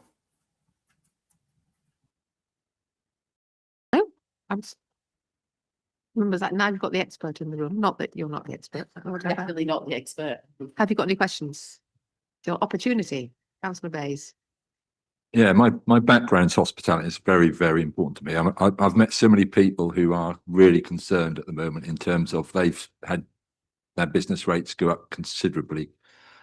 I welcome this, but have you noticed a number of people contacting you from the hospitality industry in our area? And is there a means of actually getting this message across from our point of view of what is available? I appreciate it's policy, but is there something we could just have that gives a more clearer answer to some of the questions that we have when we come across our pubs, etc.? One of the ones I can relate to, I've spoke to two, but one of our on our high street, 16,000 to 48,000 is the increase, and they're alarmed. You know, they, as you'll know, their first port of call is, I can't do anything. You know, that's what I've got to pay before anything else. So that's going to impact on economic growth anyway. A lot of them are just standing still this year, which is concerning its own right. Some of them might be considering to be, you know, closed without having the information that there is relief out there from our own district. Thank you for the question. There's a number of things there, really. Actually, when you sort of look behind the scenes from how I see it as a sort of a technician foremost, yes, there's a lot of worry out there, without a doubt, nationally, not just locally. So there's things not mentioned in this report, not in detail because it's not discretionary, but there's lots of mandatory things happening at the same time. So first of all, the revaluation. Just create more a national paperwork. thing every 3 years now. You're always going to Things can be get so much businesses that easier. gain from that and some lose out. So one of the things the government have done is brought in a transition relief scheme, a new scheme. So any business that has a massive increase in their rates from one year to the other because of a revaluation, it's limited because of the transition relief that kicks in. And that's for 3 years. So that's one thing. I've got to say, a lot of the publicity we do get in the news don't often realise what can actually happen in regards to reliefs. So I think I'd say scaremongering, but it's not going to be probably as bad as a lot of businesses think, because your rate of value may go up 4 times, but if it's limited anyway in the increase what you pay, then that makes a massive difference. But behind the scenes, there are some businesses that have gained year on year from the last valuation in 23. Now, the government this time round have recognised that and have given another transition relief, if you like, against what they were paying, which isn't the full rate, and the new revaluation. So one of the criticisms technicians have is when you have transitional schemes, some people never pay the right rates. That's always transitional, and that can carry on for years. So what they've done is the government, and probably yourselves as politicians, you'll probably recognise this, that to have any kind of cliff edge, it's worrying for businesses. So again, they've brought in a new scheme to help those that are coming to the end of the current rate year, so they can still get protection rather than just kick into the new valuation. So there's 2 schemes going on here. Then on top of that, supporting small businesses, what Councillor Shires has mentioned, that limits increases up to £800 in the year for 3 years, or the transition relief limit, that could be higher. So it might not be 800, it might be higher. So there's 2 things we have to compare within our back office with our systems do that for us. Well, that's what we're testing at the moment, but my understanding is it works. And so getting back to the hospitality, these reliefs that retail, hospitality, and leisure received were going back to COVID, and they were very generous, which we all understand why, and it seems to have worked. Again, over the years, they kept saying they're going to end it, but they kept extending it and reducing the relief. So again, this year is the biggest change because they're not just ended it, they brought in 5 multipliers next year. Instead of having 2, which we've had ever since business rates was a thing, this is going back to 1990, we've now got 5. Now that, I've got to say, makes our job a lot more complicated.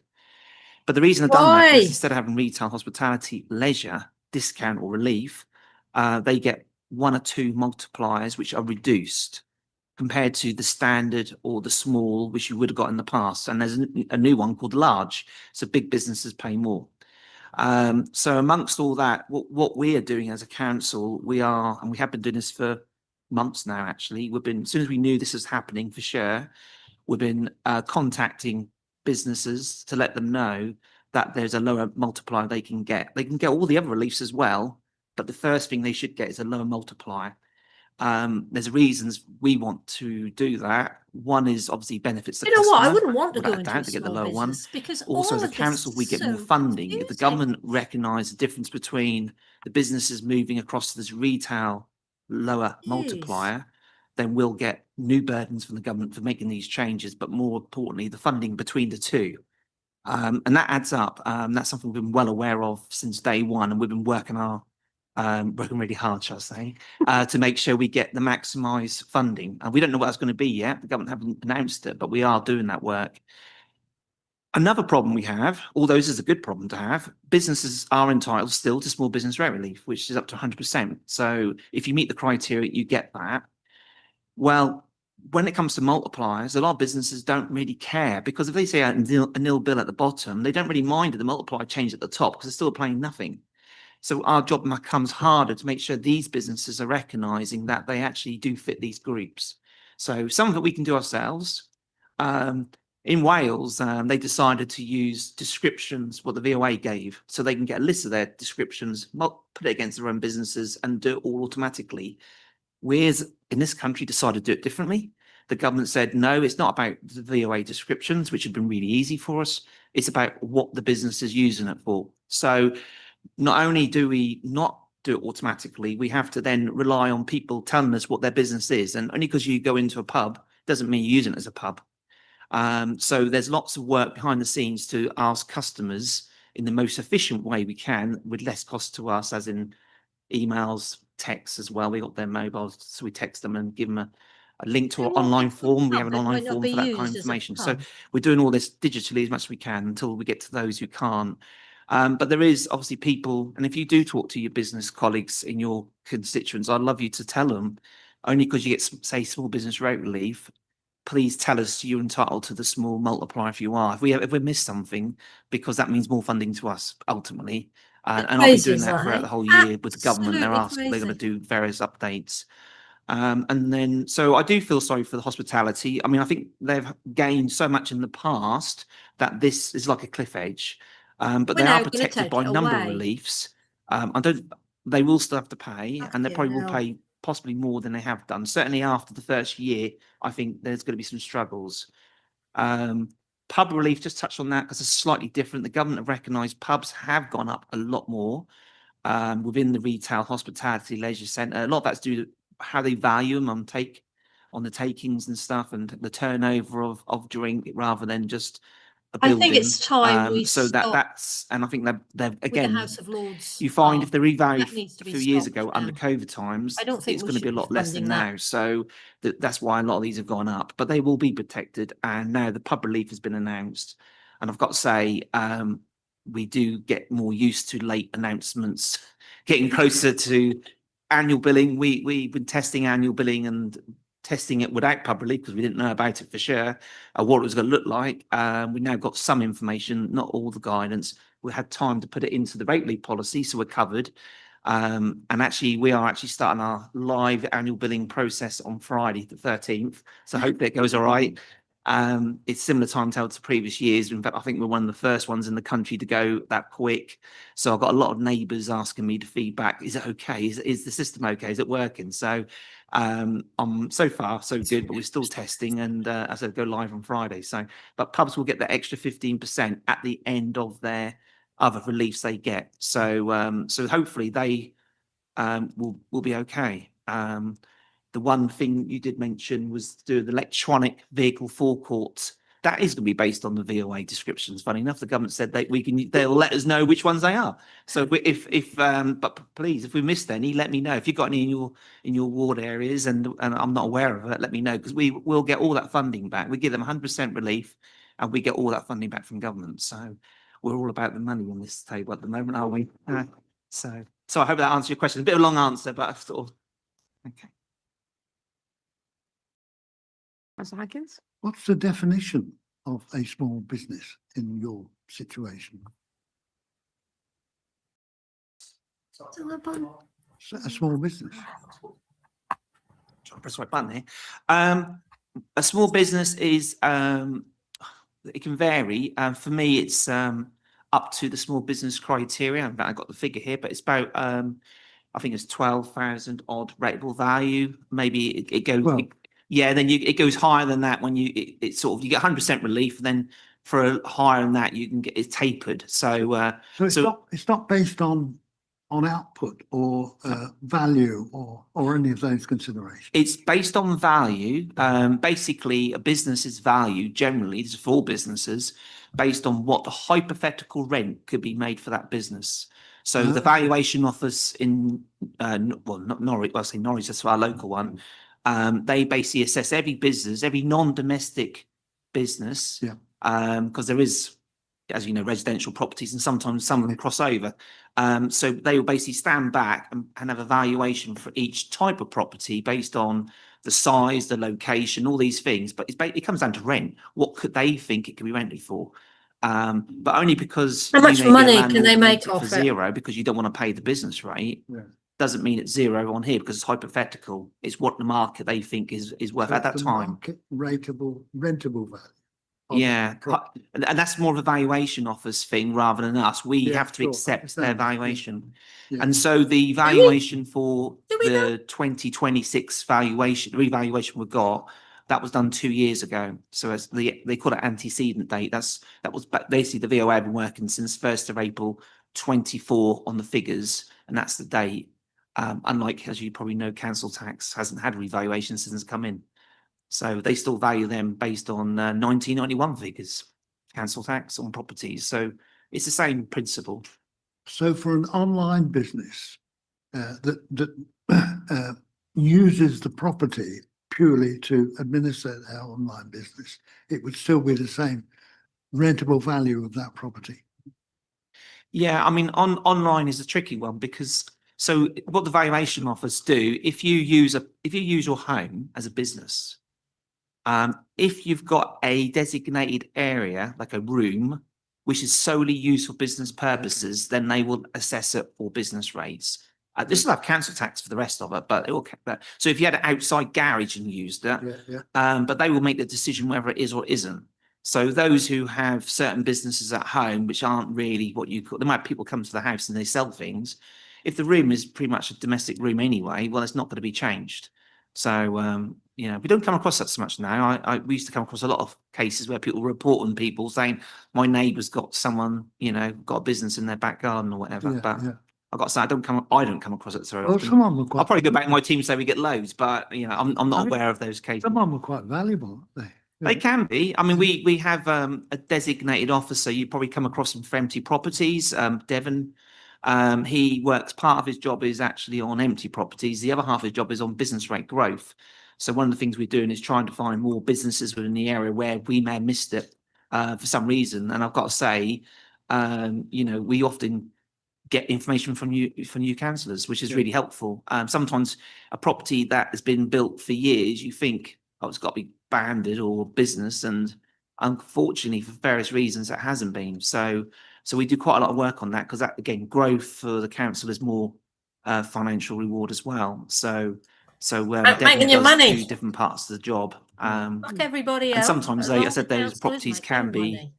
a holiday let, for example, which is business That's what I'm rated. hearing. But as you probably know now, they come into council tax first as a domestic builder, and then they move across after so many days.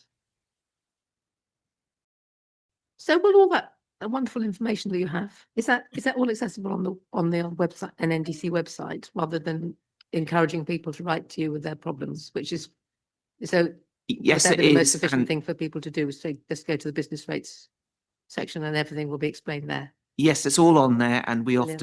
often any of you who receive anything, you'll see links to places to go for information, so you can get more information if you want.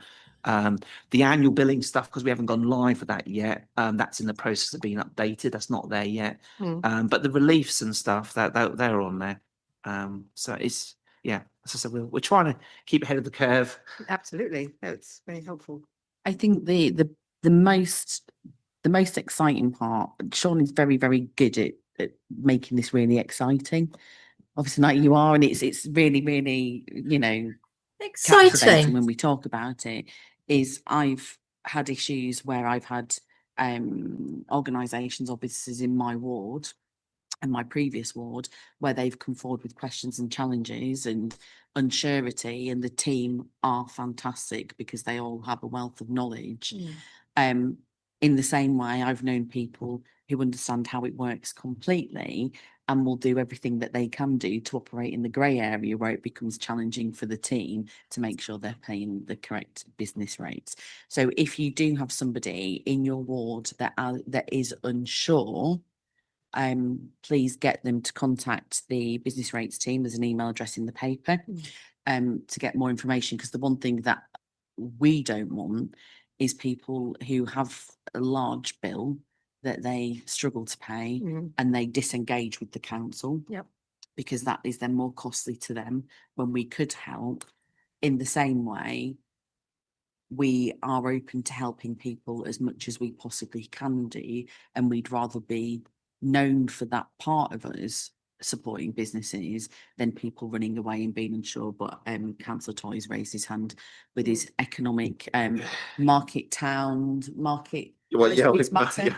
high streets matter at the minute, but no, just to add that that's why I keep banging on about the newsletter that we send out. Sign up, you can share that with businesses. We can put those links in there, and also, please, if there's a business that's struggling, we've got an economic development team. There may be other things that we can do to help them. So unless you bring it to us, which is why I've had that big push, if you bring them to us, then we're aware of it and we can see what we can do, even if it's just grabbing that knowledge and information and challenging elsewhere if it's not something we can do directly. So thank you. That's very helpful. Thank you.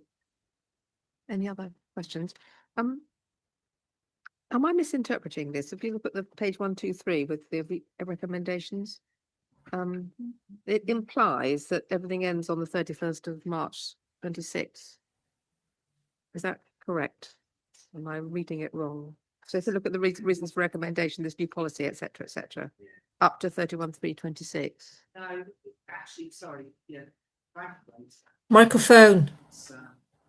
31st of March 26 is only for the weeks of Push your button and use the microphone. Guidance by my profession to say you should keep it in there for backdated applications so it's there. So all the release before that are to be 6/27. Okay, fine. But retails is mentioned at the end. That's specifically for the previous year. Okay. Keep it in that reason. So I'm sorry about that. No, that's very helpful clarification. Thank you very much indeed. And am I correct in thinking that all these reliefs are paid for by the government apart from the hardship relief, which is paid for from business rates? Is that correct? After. Oops, yes, it is. It's stated in there that we get government funding. They call it a Section 31 grant. Yeah. And so it's Funding. beneficial to our customers, and clearly we're not paying for them. So, yeah, that's fine. That's lovely. Thank you very much. I mean, I think this is very helpful, and if we could spread the word about what reliefs are available, that would be very advantageous, because there's a lot more there than you think, and it's if it's funded by the government, that's all very good, isn't it? It's always helpful, obviously, if we get funding for things, that makes life a lot easier for everybody.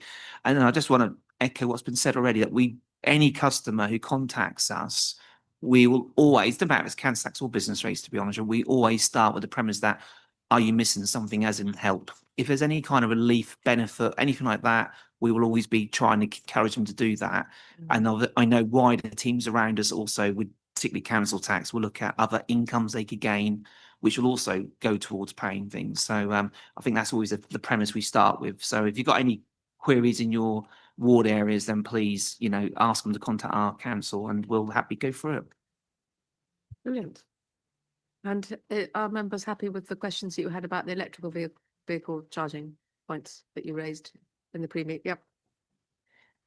Okay, is everyone content? I don't know. to- Business what to rates do with just this, Adam? seem Do we such a big con.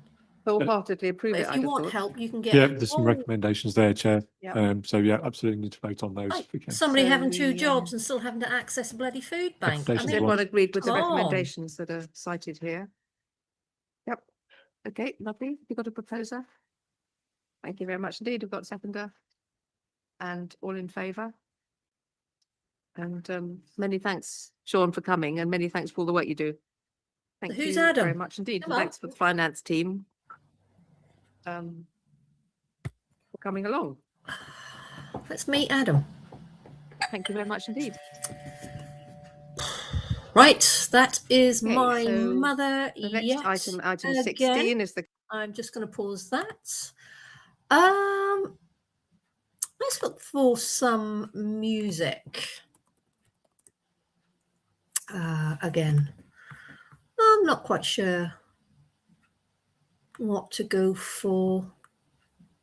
Any ideas? Any ideas? What's this? Right, let's click onto this one. Let's see what we can find.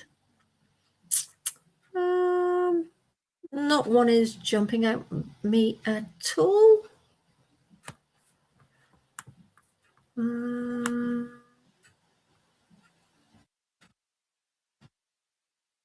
I don't know. I don't know. I can't find one. Let's go. You can't go wrong with this one. Let's pick a. Right. Let's go for this one. There we go. Get the screen up. There we go. Oh.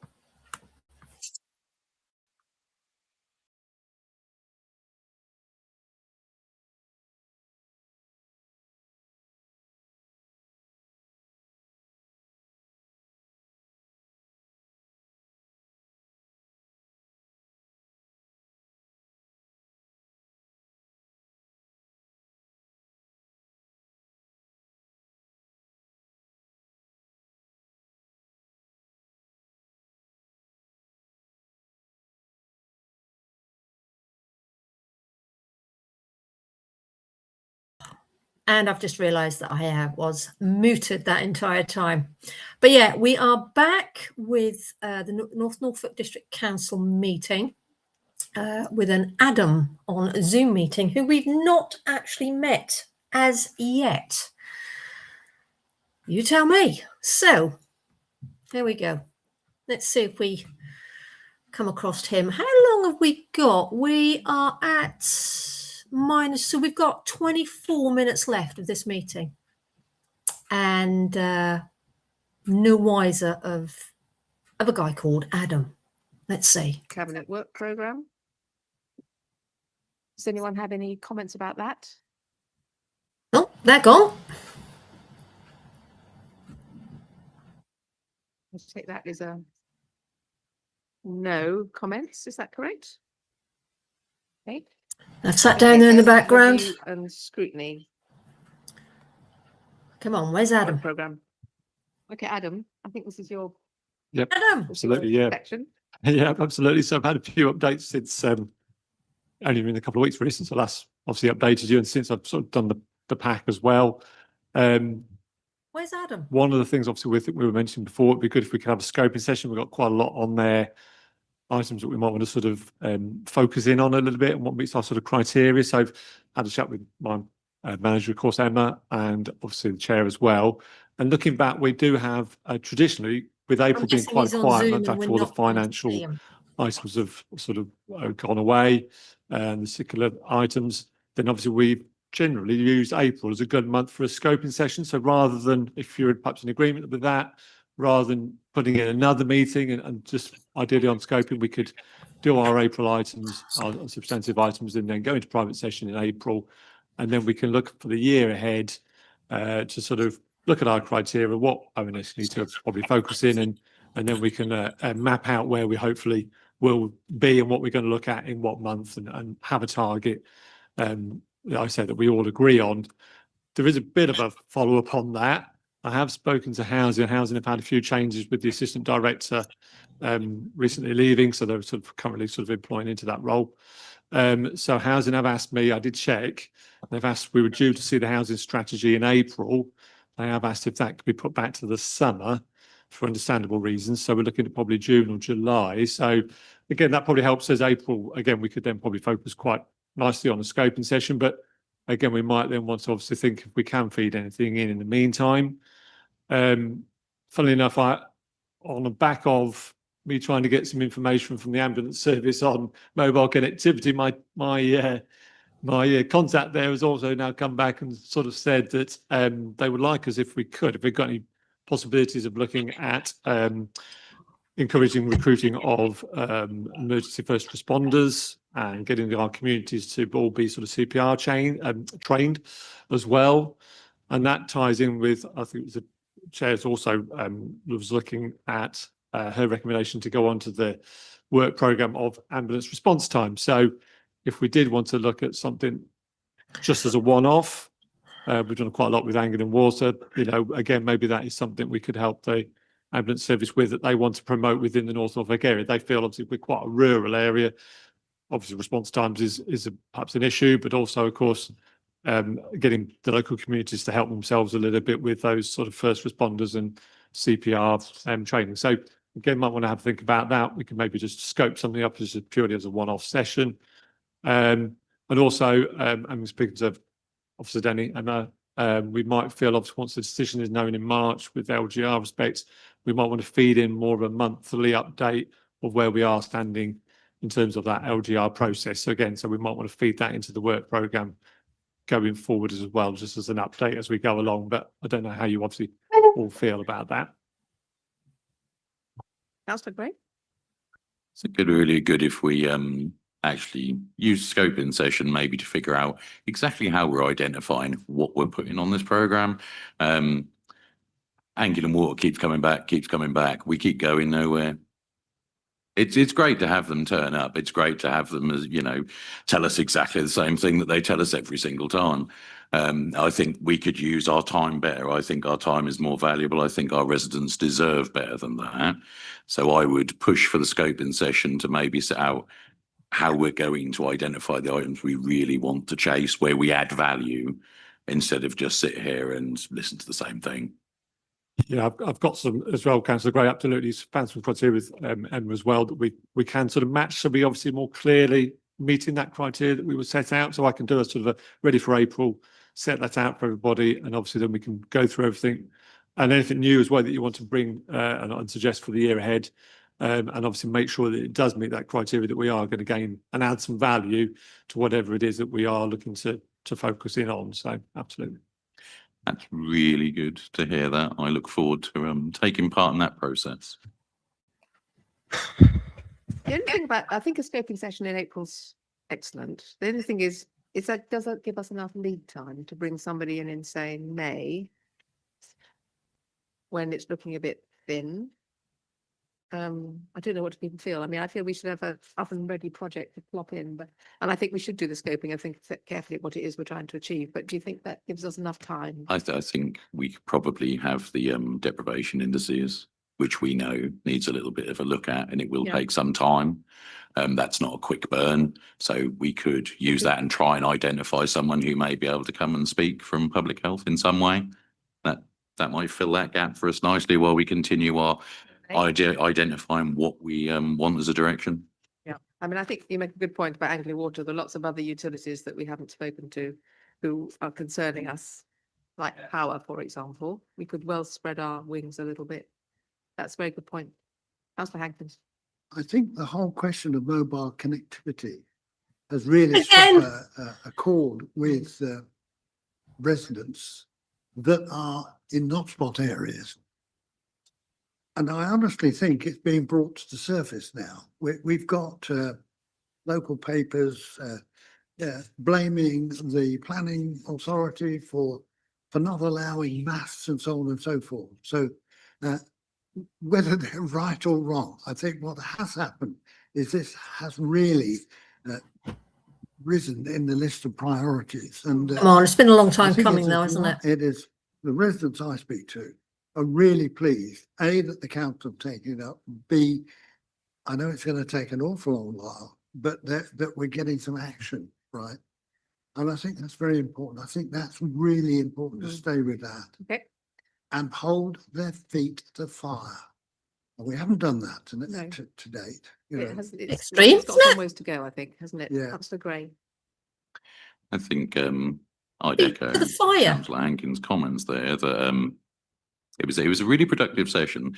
But the only reason that was a really productive session is because of the time that we took beforehand as a committee to go out there, do a bit of research, line everything up first. We know we cannot hold those commercial operators to task really, but it has generated a lot of good coverage. I think there has been a lot of good feedback off of that and highlight that. So I think we really added some value there, and hopefully we'll continue to do that.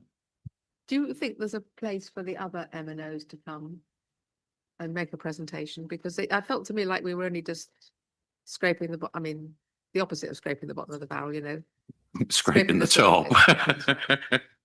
Because we were signposted really. We didn't really get any substantive answers. I just wondered if the other MNOs, which would be useful to bring along, if they would come, because I think. Yes, well, I have gone back and asked. Not getting a lot of response at the minute, but I think obviously when we have Vodafone 3 on March the 4th, again, that might prompt them into action a little bit once they perhaps, if we get some again positive publicity around that they come in and engaging with us and on their North Norfolk plans, then particularly I think EE who were keen to come to the original session, they might decide to engage with us a little bit more. So there's no reason why we can't. Perhaps I think they should. Open that I think we they can have go a back into it responsibility if to. needs be, but obviously, some like Virgin Media O2 haven't really engaged with us at all, so we can't really, again, being commercial, as Councillor Gray says, enterprises, we can't force them to come. Perhaps like What happens in the private sector, though, isn't it? To engage with us, but I would just say as well, I was just want to pick up on obviously the deprivation there that Councillor Gray was picking up on. We have had a couple of items that have been in the work programme for a little while. I think Councillor Shires actually has been asking for us for quite a while to look at sort of substance abuse. Yeah. And obviously ambulance again, like we say, wait times and what they've been asking us to with the deprivation as well. So again, we could, again, with a couple of months, certainly we could get something ready for maybe to be even added to the April or certainly the May section if we give ourselves enough time to do it. Councillor Shires? Yes. I've done quite a lot of work on the deprivation indices, and if it would be helpful, I'm more than happy to meet with the committee to talk about how to understand it and what to look for, and to present the information that I've discovered from it so that you've got a better understanding of it. The detail really is quite hidden and is quite difficult to navigate in spreadsheets, but I do love a spreadsheet. So I'm more than happy to support, because I know that that's capacity we don't have at the moment within the team. So I'm more than happy to help if that's helpful to the committee. Okay, is that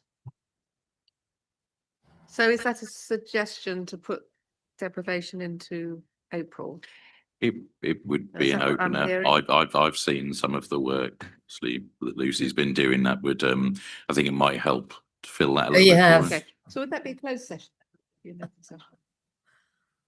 Obviously, I'm happy to, yeah, thank you, Councillor Shice, obviously for that really kind offer, and that'd be great. I've been obviously been to try and we've been so busy with mobile connectivity, it's been a bit hard to liaise with other things going forward, but Is it gonna be absolutely closed? really great if we could liaise on that. And in terms of whether, depends on, I think originally when I looked at doing the deprivation with another contact, they were quite keen, obviously it being a closed session away from committee. Don't know how obviously Councillor Shice would feel, so it would just perhaps be something that we could do as part of a, an item that we could scope for April or May. I'm conscious that April might be one or two other things that could come a little bit forward, like the asset management plan that was on there as well. But you know, as we discussed before, it does inform it's a lens through which we view our work, isn't it? So it's not, it would actually fit in quite nicely with a scoping session, because then you'd be using the deprivation data to inform where we should go, really. I think. Councillor Gray? I'd hope that where maybe public health have been a bit reluctant to engage, maybe if we'd done that session, we could ask the question, where is the representative? We would like to know, the public would like to know.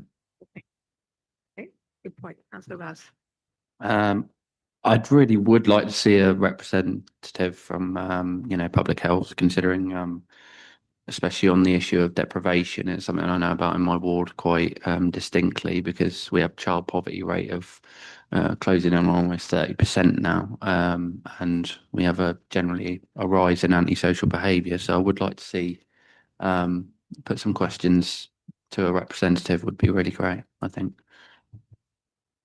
Okay.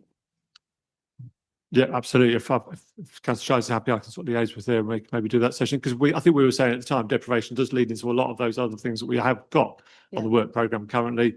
Ambulance response times. We were looking at buses, which were bus times, and public transport, which is perhaps more county, so we could probably feed in through there as well.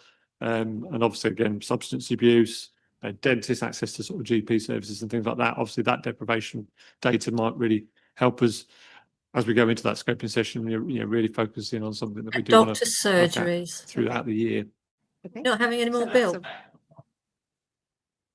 Given the possible closure of a sixth form not too far away in the deprivation data, I think that'd shine a light somewhere really important too.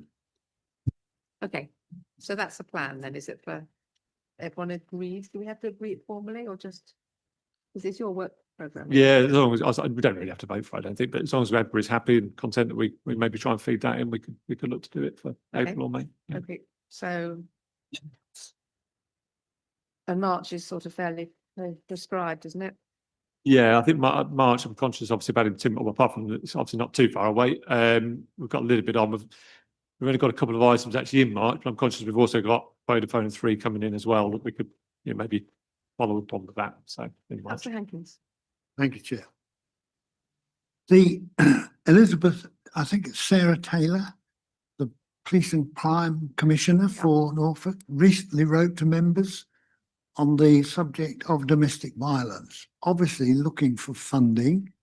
However, Absolutely. I think it raises an issue. It is a major issue, and I'm not aware that we're covering that in any way, shape or form. I think some consideration should be to deciding on what, if anything, the council should do in this area. I think it's quite active, but I think it's The council, it should be. the on Norwich their City work Council programme. actually I'm support happy with leeways. that. I think they run leeways. I'm recommending it is. Councillor Officer Denny. I just wanted to District say, council. perhaps, as Adam mentioned, it may be best if you, these wider issues you look at and review in April when you do your work programme setting, because you will be working against a list of criteria and to see if these items meet those Policies. criteria. So something like domestic violence, you know, you'll be able to review fully where it's currently being covered, who the responsibilities sit with, and whether it's an area that you can add value, that is a priority to your residents and so on. So rather Safety for than women and adding it to the children. work programme You know, the climate now, we're in because at it's the moment in likely this to country. come after April, I would suggest that you consider these items that are being put forward now April. more fully for your April session. So that raises a point. If you want to consider something at the scoping session, There's the woman. pre-alert you so that background work can be done to see where it fits into the council already? You can do, you don't have to, because it is, when we've previously run these sessions, it's a sort of work programme setting. We'll do a couple of slides going through the criteria and the kind of things that, you know, we'll build in the cyclical items, the finance reports and so on, so you can see where it's heavy already for certain months. And then members can bring forward ideas that they'd like to put on there. If there's something specific that you do want to bring forward that you think we might need to do a bit of work in advance, that would be helpful, but you don't have to. It is a kind of quite a relaxed session where members can sort of bring forward any items. So, but I think that you know, most of these items that are coming up now are likely to fall after April, and we'll need to plot them in properly into your annual work programme to make sure that it's your overview items, your scrutiny items are evened out across the year, and we're able to build in the relevant time and schedule for them. Okay, does that make sense? Yes and no. Look, the problem's not going to go away, so the timing's not critical. But she was asking a straightforward question. She was asking for Yeah, but a additional life funding. is, how many women So between now and April there are has going to be a die response to through that from a is- responsible council to say, in Norfolk? yes, we've considered How it, many have and- already and died we since don't believe Christmas? it's top of our priorities, Mm. or yes, we've considered it and we intend to take account of this and put it into our Okay. programme. Councillor Shaz, I think, wants to come in there. So I understand that we were all sent information from the Police and Crime Commissioner's office about domestic abuse. We know from our perspective it was a leading factor for some of our homelessness cases as well. So we've tackled Quite that high. through the Second Homes Council tax. When we had the Police and Crime Commissioner here last, we had asked the conversation, I think it was Councillor Fredericks who'd asked the conversation about whether or not the Second Homes Council tax part that they collect, about 16%, I think, whether or not that was going on tackling the root cause of some of our homelessness, which was domestic abuse. I think we have raised the question. I'm just trying to get my laptop to work so I can give you an up-to-date position. Has it To finished downloading ask its what update, that is Lucy? going on. So there are some questions on it, but our second homeowners are already doubly funding the Police and Crime Commissioner, which is, if you look at the whole of Norfolk, North Norfolk contributes far more to the Second Homes Council tax pot than anywhere else in the county. So I think that's got to be a question point, but I understand that that money is potentially being used to plug a budget gap. So then the other question we need to ask is, how are we supporting our domestic abuse families, which is through the Second Homes Council tax to ensure they've got somewhere to go. Thank you. I still say, I think the lady deserves an answer.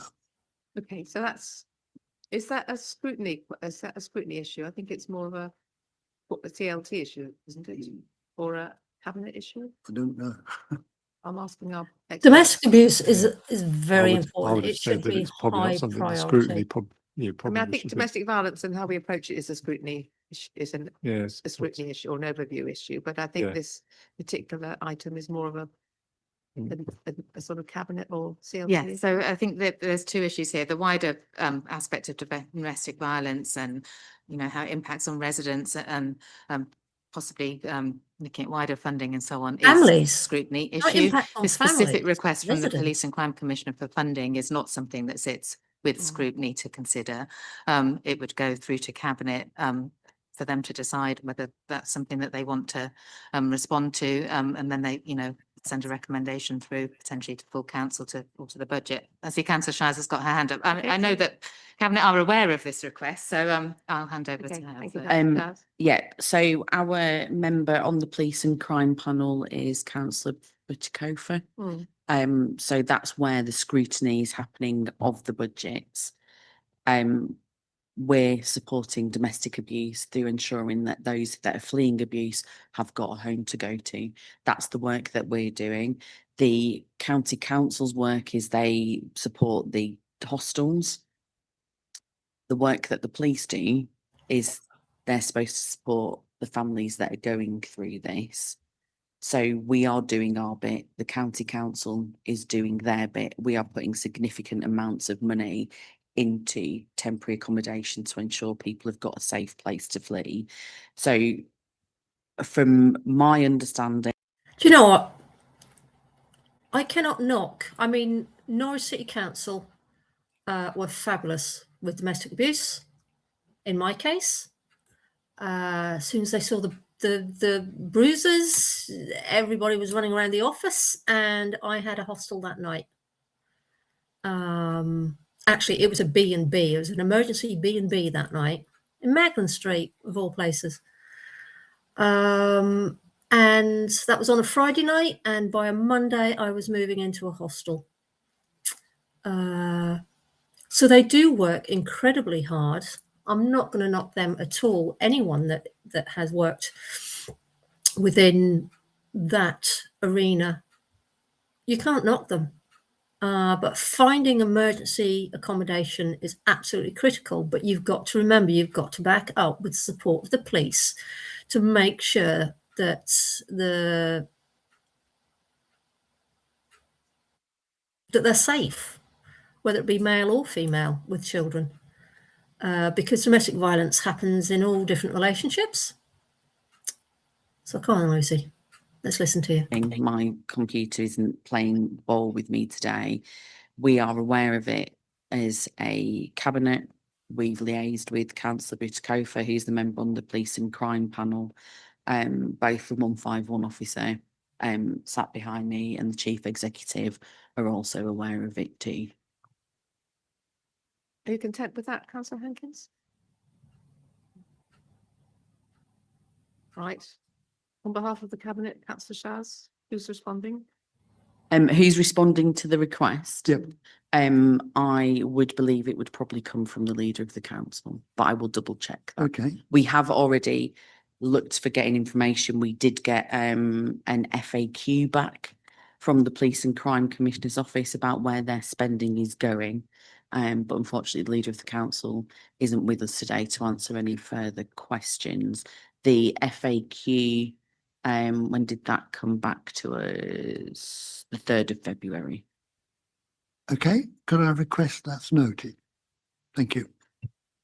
Okay. After that, Adam. Got that.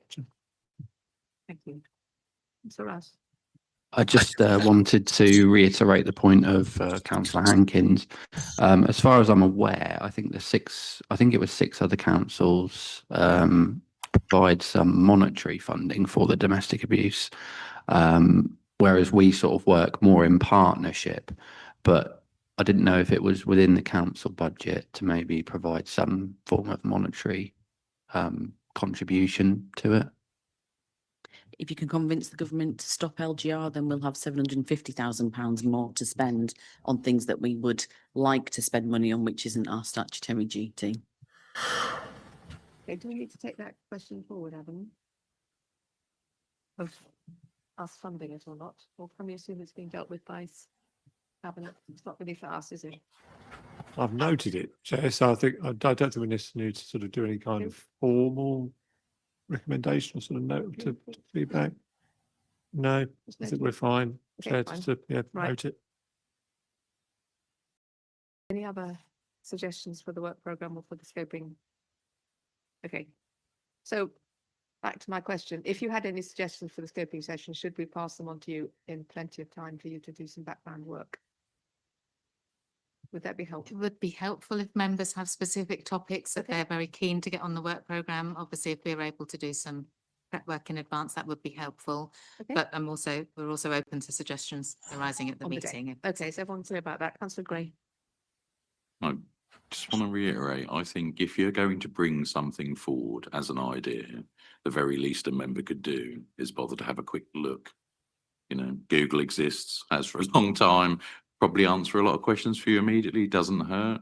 I mean, I'm not discouraging anyone from bringing anything, but as we found out with the MNOs and the convenient dropping of information, it helped us and it helped officers a lot as we progressed. We should be doing that every time. If we're not doing that, we're not really being active members, are we? I welcome that suggestion. I'm just thinking that just to optimize the time, if there's any sort of organizational information to which we're not necessarily privy, such as we've got 5 domestic violence officers or whatever, just taking that as an example, then that would be quite helpful if these guys brought it forward, wouldn't it? Because I don't have that. I totally get the point about the pre-research being incredibly valuable. And thank you very much for what you did for the connectivity. Okay, is everyone content that we have done our duty with our work program? Yeah, you happy? Okay. Thank you very much, everybody. And we haven't got any need to exclude the press and public, so that's a record. It's not even, it's 5 to 12. Well done, everybody. It's actually, hang on, let's get rid of this. It is still running in the background. Give me a second. There we go. Got it. What did we reckon to that? What did we reckon to that? Right, let's go over a few bits, shall we? Let's just go over a few bits. Starting with the, I think was mentioned, the Chroma Pair Works programme. Let's take a look. The Chroma Pair Works programme includes a series of urgent repair works and maintenance projects aimed at preserving the historic structure and ensuring its safety for visitors. The key components of the programme are £250,000 repair package.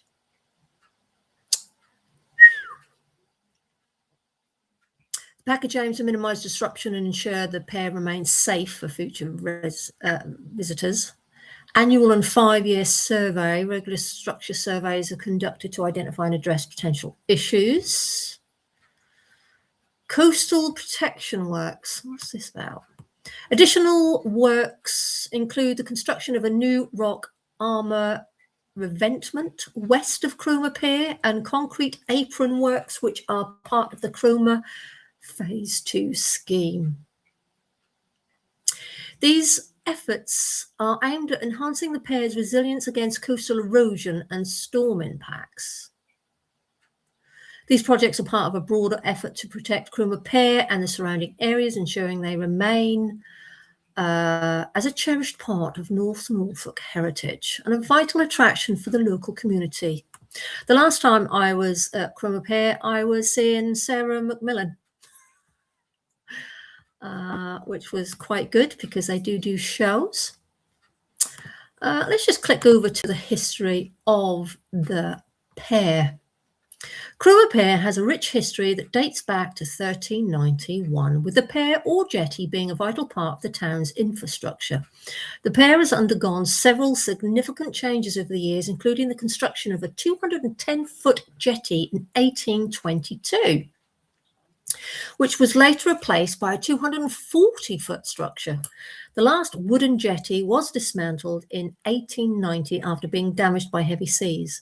A 500-foot iron pier was constructed in 1901, which has since become a symbol of Chroma's Victorian era and a key attraction for visitors. The pier also home the Chroma Lifeboat Station and the Pavilion Theatre. No, it wasn't the Chroma one. It was the Yarmouth one that I went to see Sarah Macmillan. I'm getting confuddled. It hosts various events and performances throughout the year. I have also heard that they do the Christmas show there as well, which I haven't been along to yet. I would like to.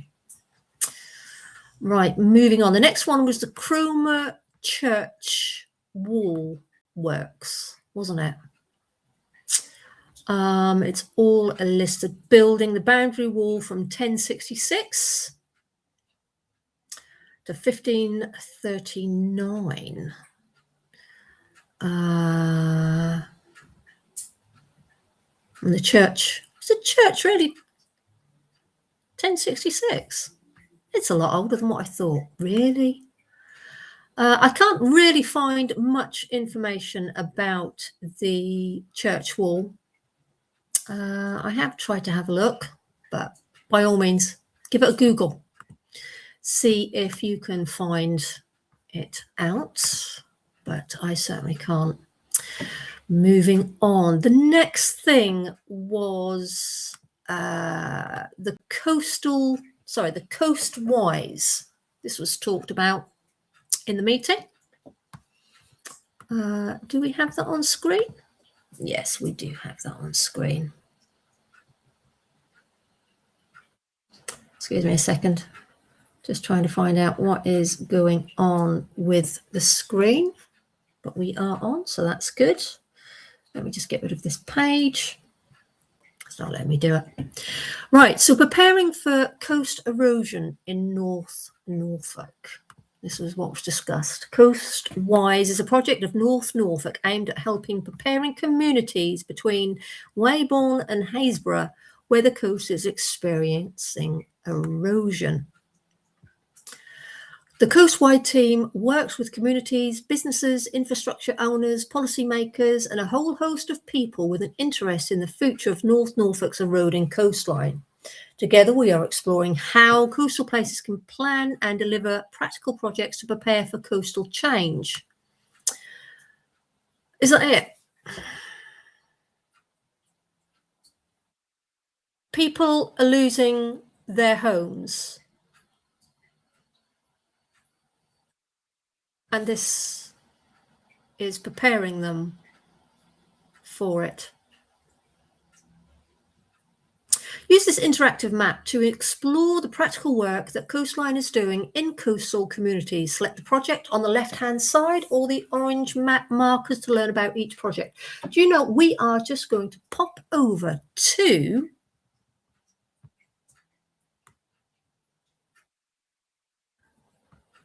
so we have Trimmingham, Side Strand, Overstrand, West and East Runton, Sheringham, Weybourne.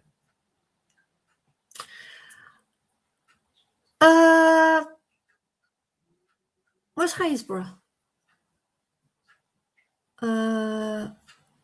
Walcott? I mean, Walcott's got a pretty good defence wall, but that does come over that wall. But Haysborough, there's nothing there for Haysborough.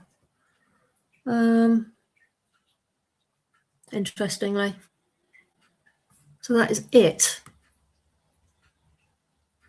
Nationally funded. This project is funded by DEFRA as part of the £200 million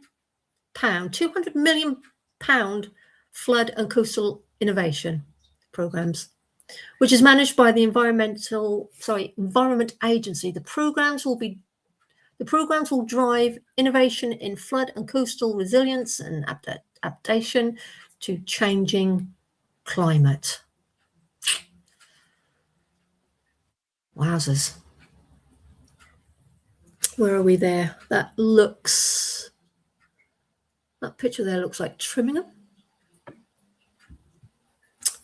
Coastal erosion will impact whole communities. It is predicted that up to approximately 1,600 homes could be lost to erosion in North Norfolk by 2105. I think it's going to be a lot sooner than that.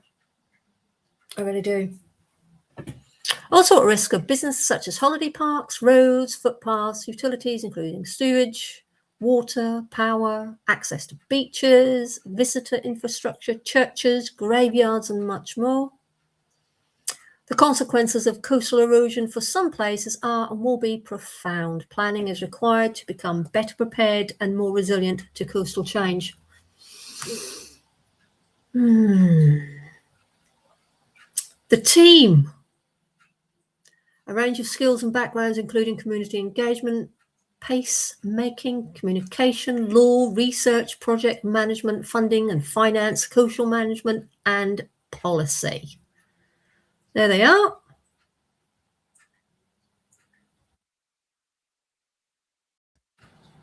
Right.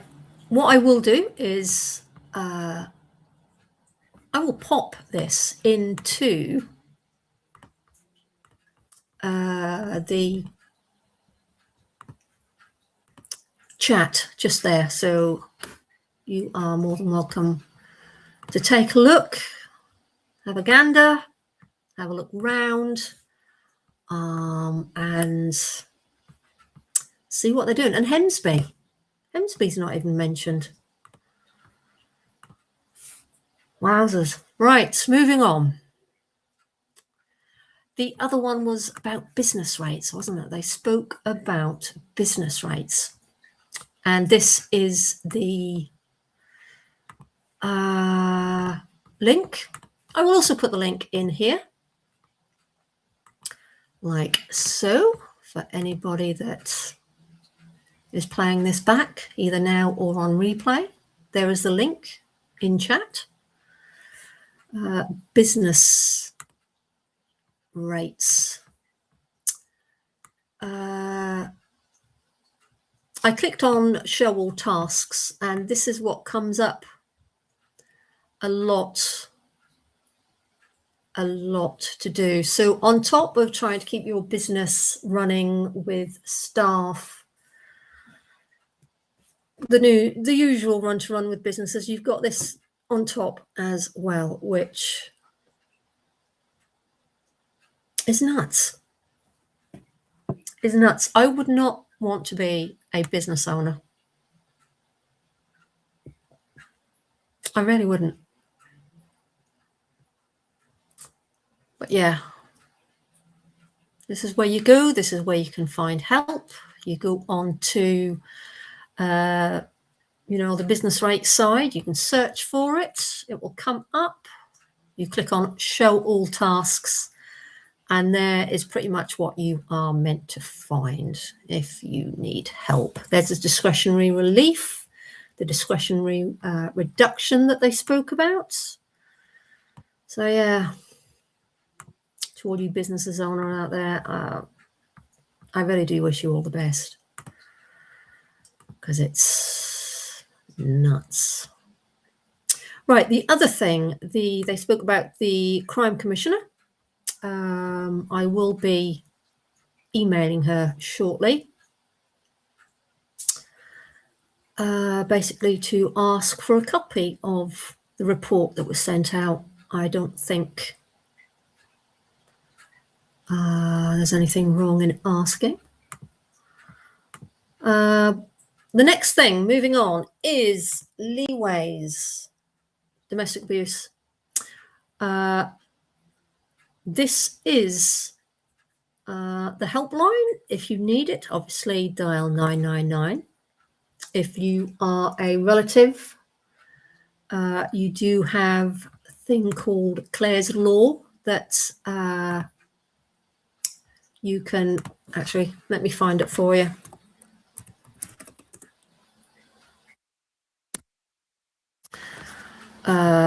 It's called Clare's Law Disclosure, where you can pretty much, let me just find the page. There we go. So this is the page.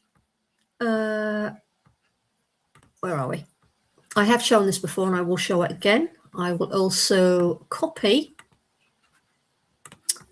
the link, and I will also pop that in just there. So if you as a family member, a friend, a neighbor, you can go onto this website and you can ask or click no.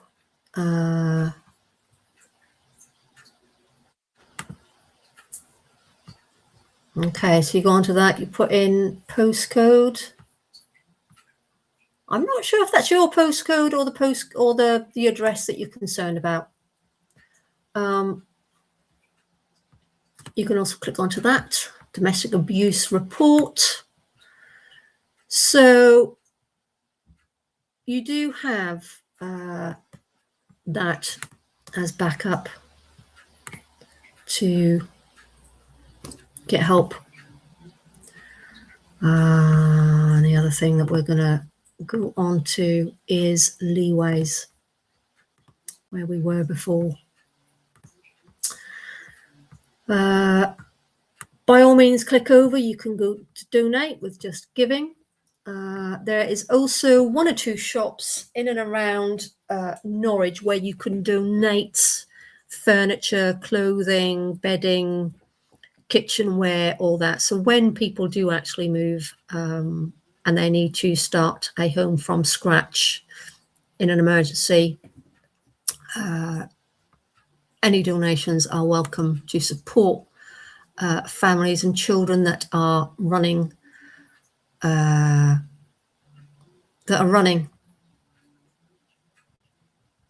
But yeah, there's a website. I am booked up on the 23rd of February. I will be doing the online awareness training myself. So it will be interesting from 2 points of view to see what they discuss. Have I put that in the request information? No, I haven't. Let me just get leeways and I will share that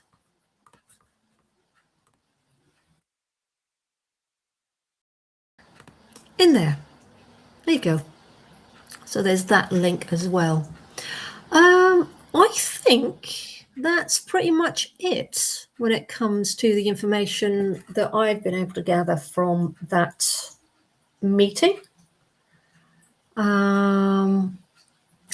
There is or was, let's just click over and see whether or not there was another meeting going on just here. Oh no, they are still live. And do the public who respond, if they put an email address or something at the bottom, do they get any response to the particular questions that they've raised?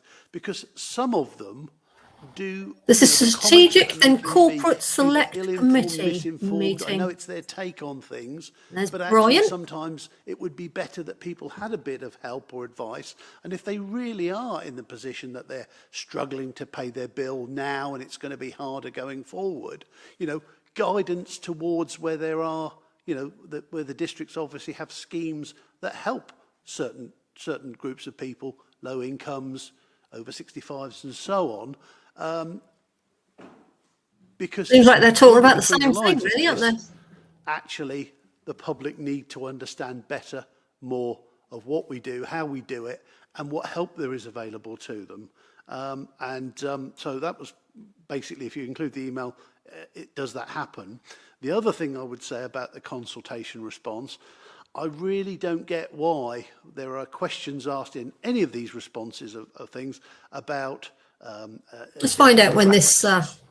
Because it doesn't matter whether you're old, young, disabled, what your race is. The bill comes through the door, and the services are provided to everybody. And whether that's just somebody saying, "Oh yes, we've got to do that," it's box ticking, but actually the other part of it is for me the far more important part. What the public perception is of what we're doing and why. Thank you. Thanks very much, Councillor. You make some points. I mean, how do we make bloody hell? This started 3 hours and 20 minutes ago. Really interesting. I mean, there was. I did look at this meeting started at 10 a.m. and it is coming up for 25 past 1. And I thought that was a rather clever idea, but it was very much frowned upon by the leader at the time, I have to say. But that was one idea. But I think it probably wouldn't have answered the whole question, which is it doesn't really make it clear. But how do we make it clearer is, I think, a useful thing for us to go away and think about, and what help is available to residents on receipt of the council tax is probably is all about council tax. In terms of consultation, I don't think it's a statutory thing, but the whole question of demographics is, I don't think it's a box ticking. It is generally asked in consultation when in whatever format. I suppose. I'm sorry, I don't think I can sit through you know, if another meeting. I need to get up. I need to have a walk about. the demographic does tie up It's about with, lunch. with the particular comments that Shall I come back to this afternoon? Probably not. so I If would you generally be in want to favour watch of that this, as continuing, but, this meeting is as I say, see, I've had enough already. But anyway, click over onto their YouTube page. You'll be able to find out everything you need to know. I do think there is currently 5 people watching this meeting. So that's interesting. In the meantime, I'm now going to email the Crime Commissioner. So I am going to leave you on that one. And I'll speak to you later. Thanks for watching. Please subscribe, like, add comments, give me your views, ask any questions. Let's try and figure out what is going on together. And you never know. Somebody might watch, somebody might listen. Up until that point, I'm gone. Thanks for watching. Speak to you later. Cheerio for now.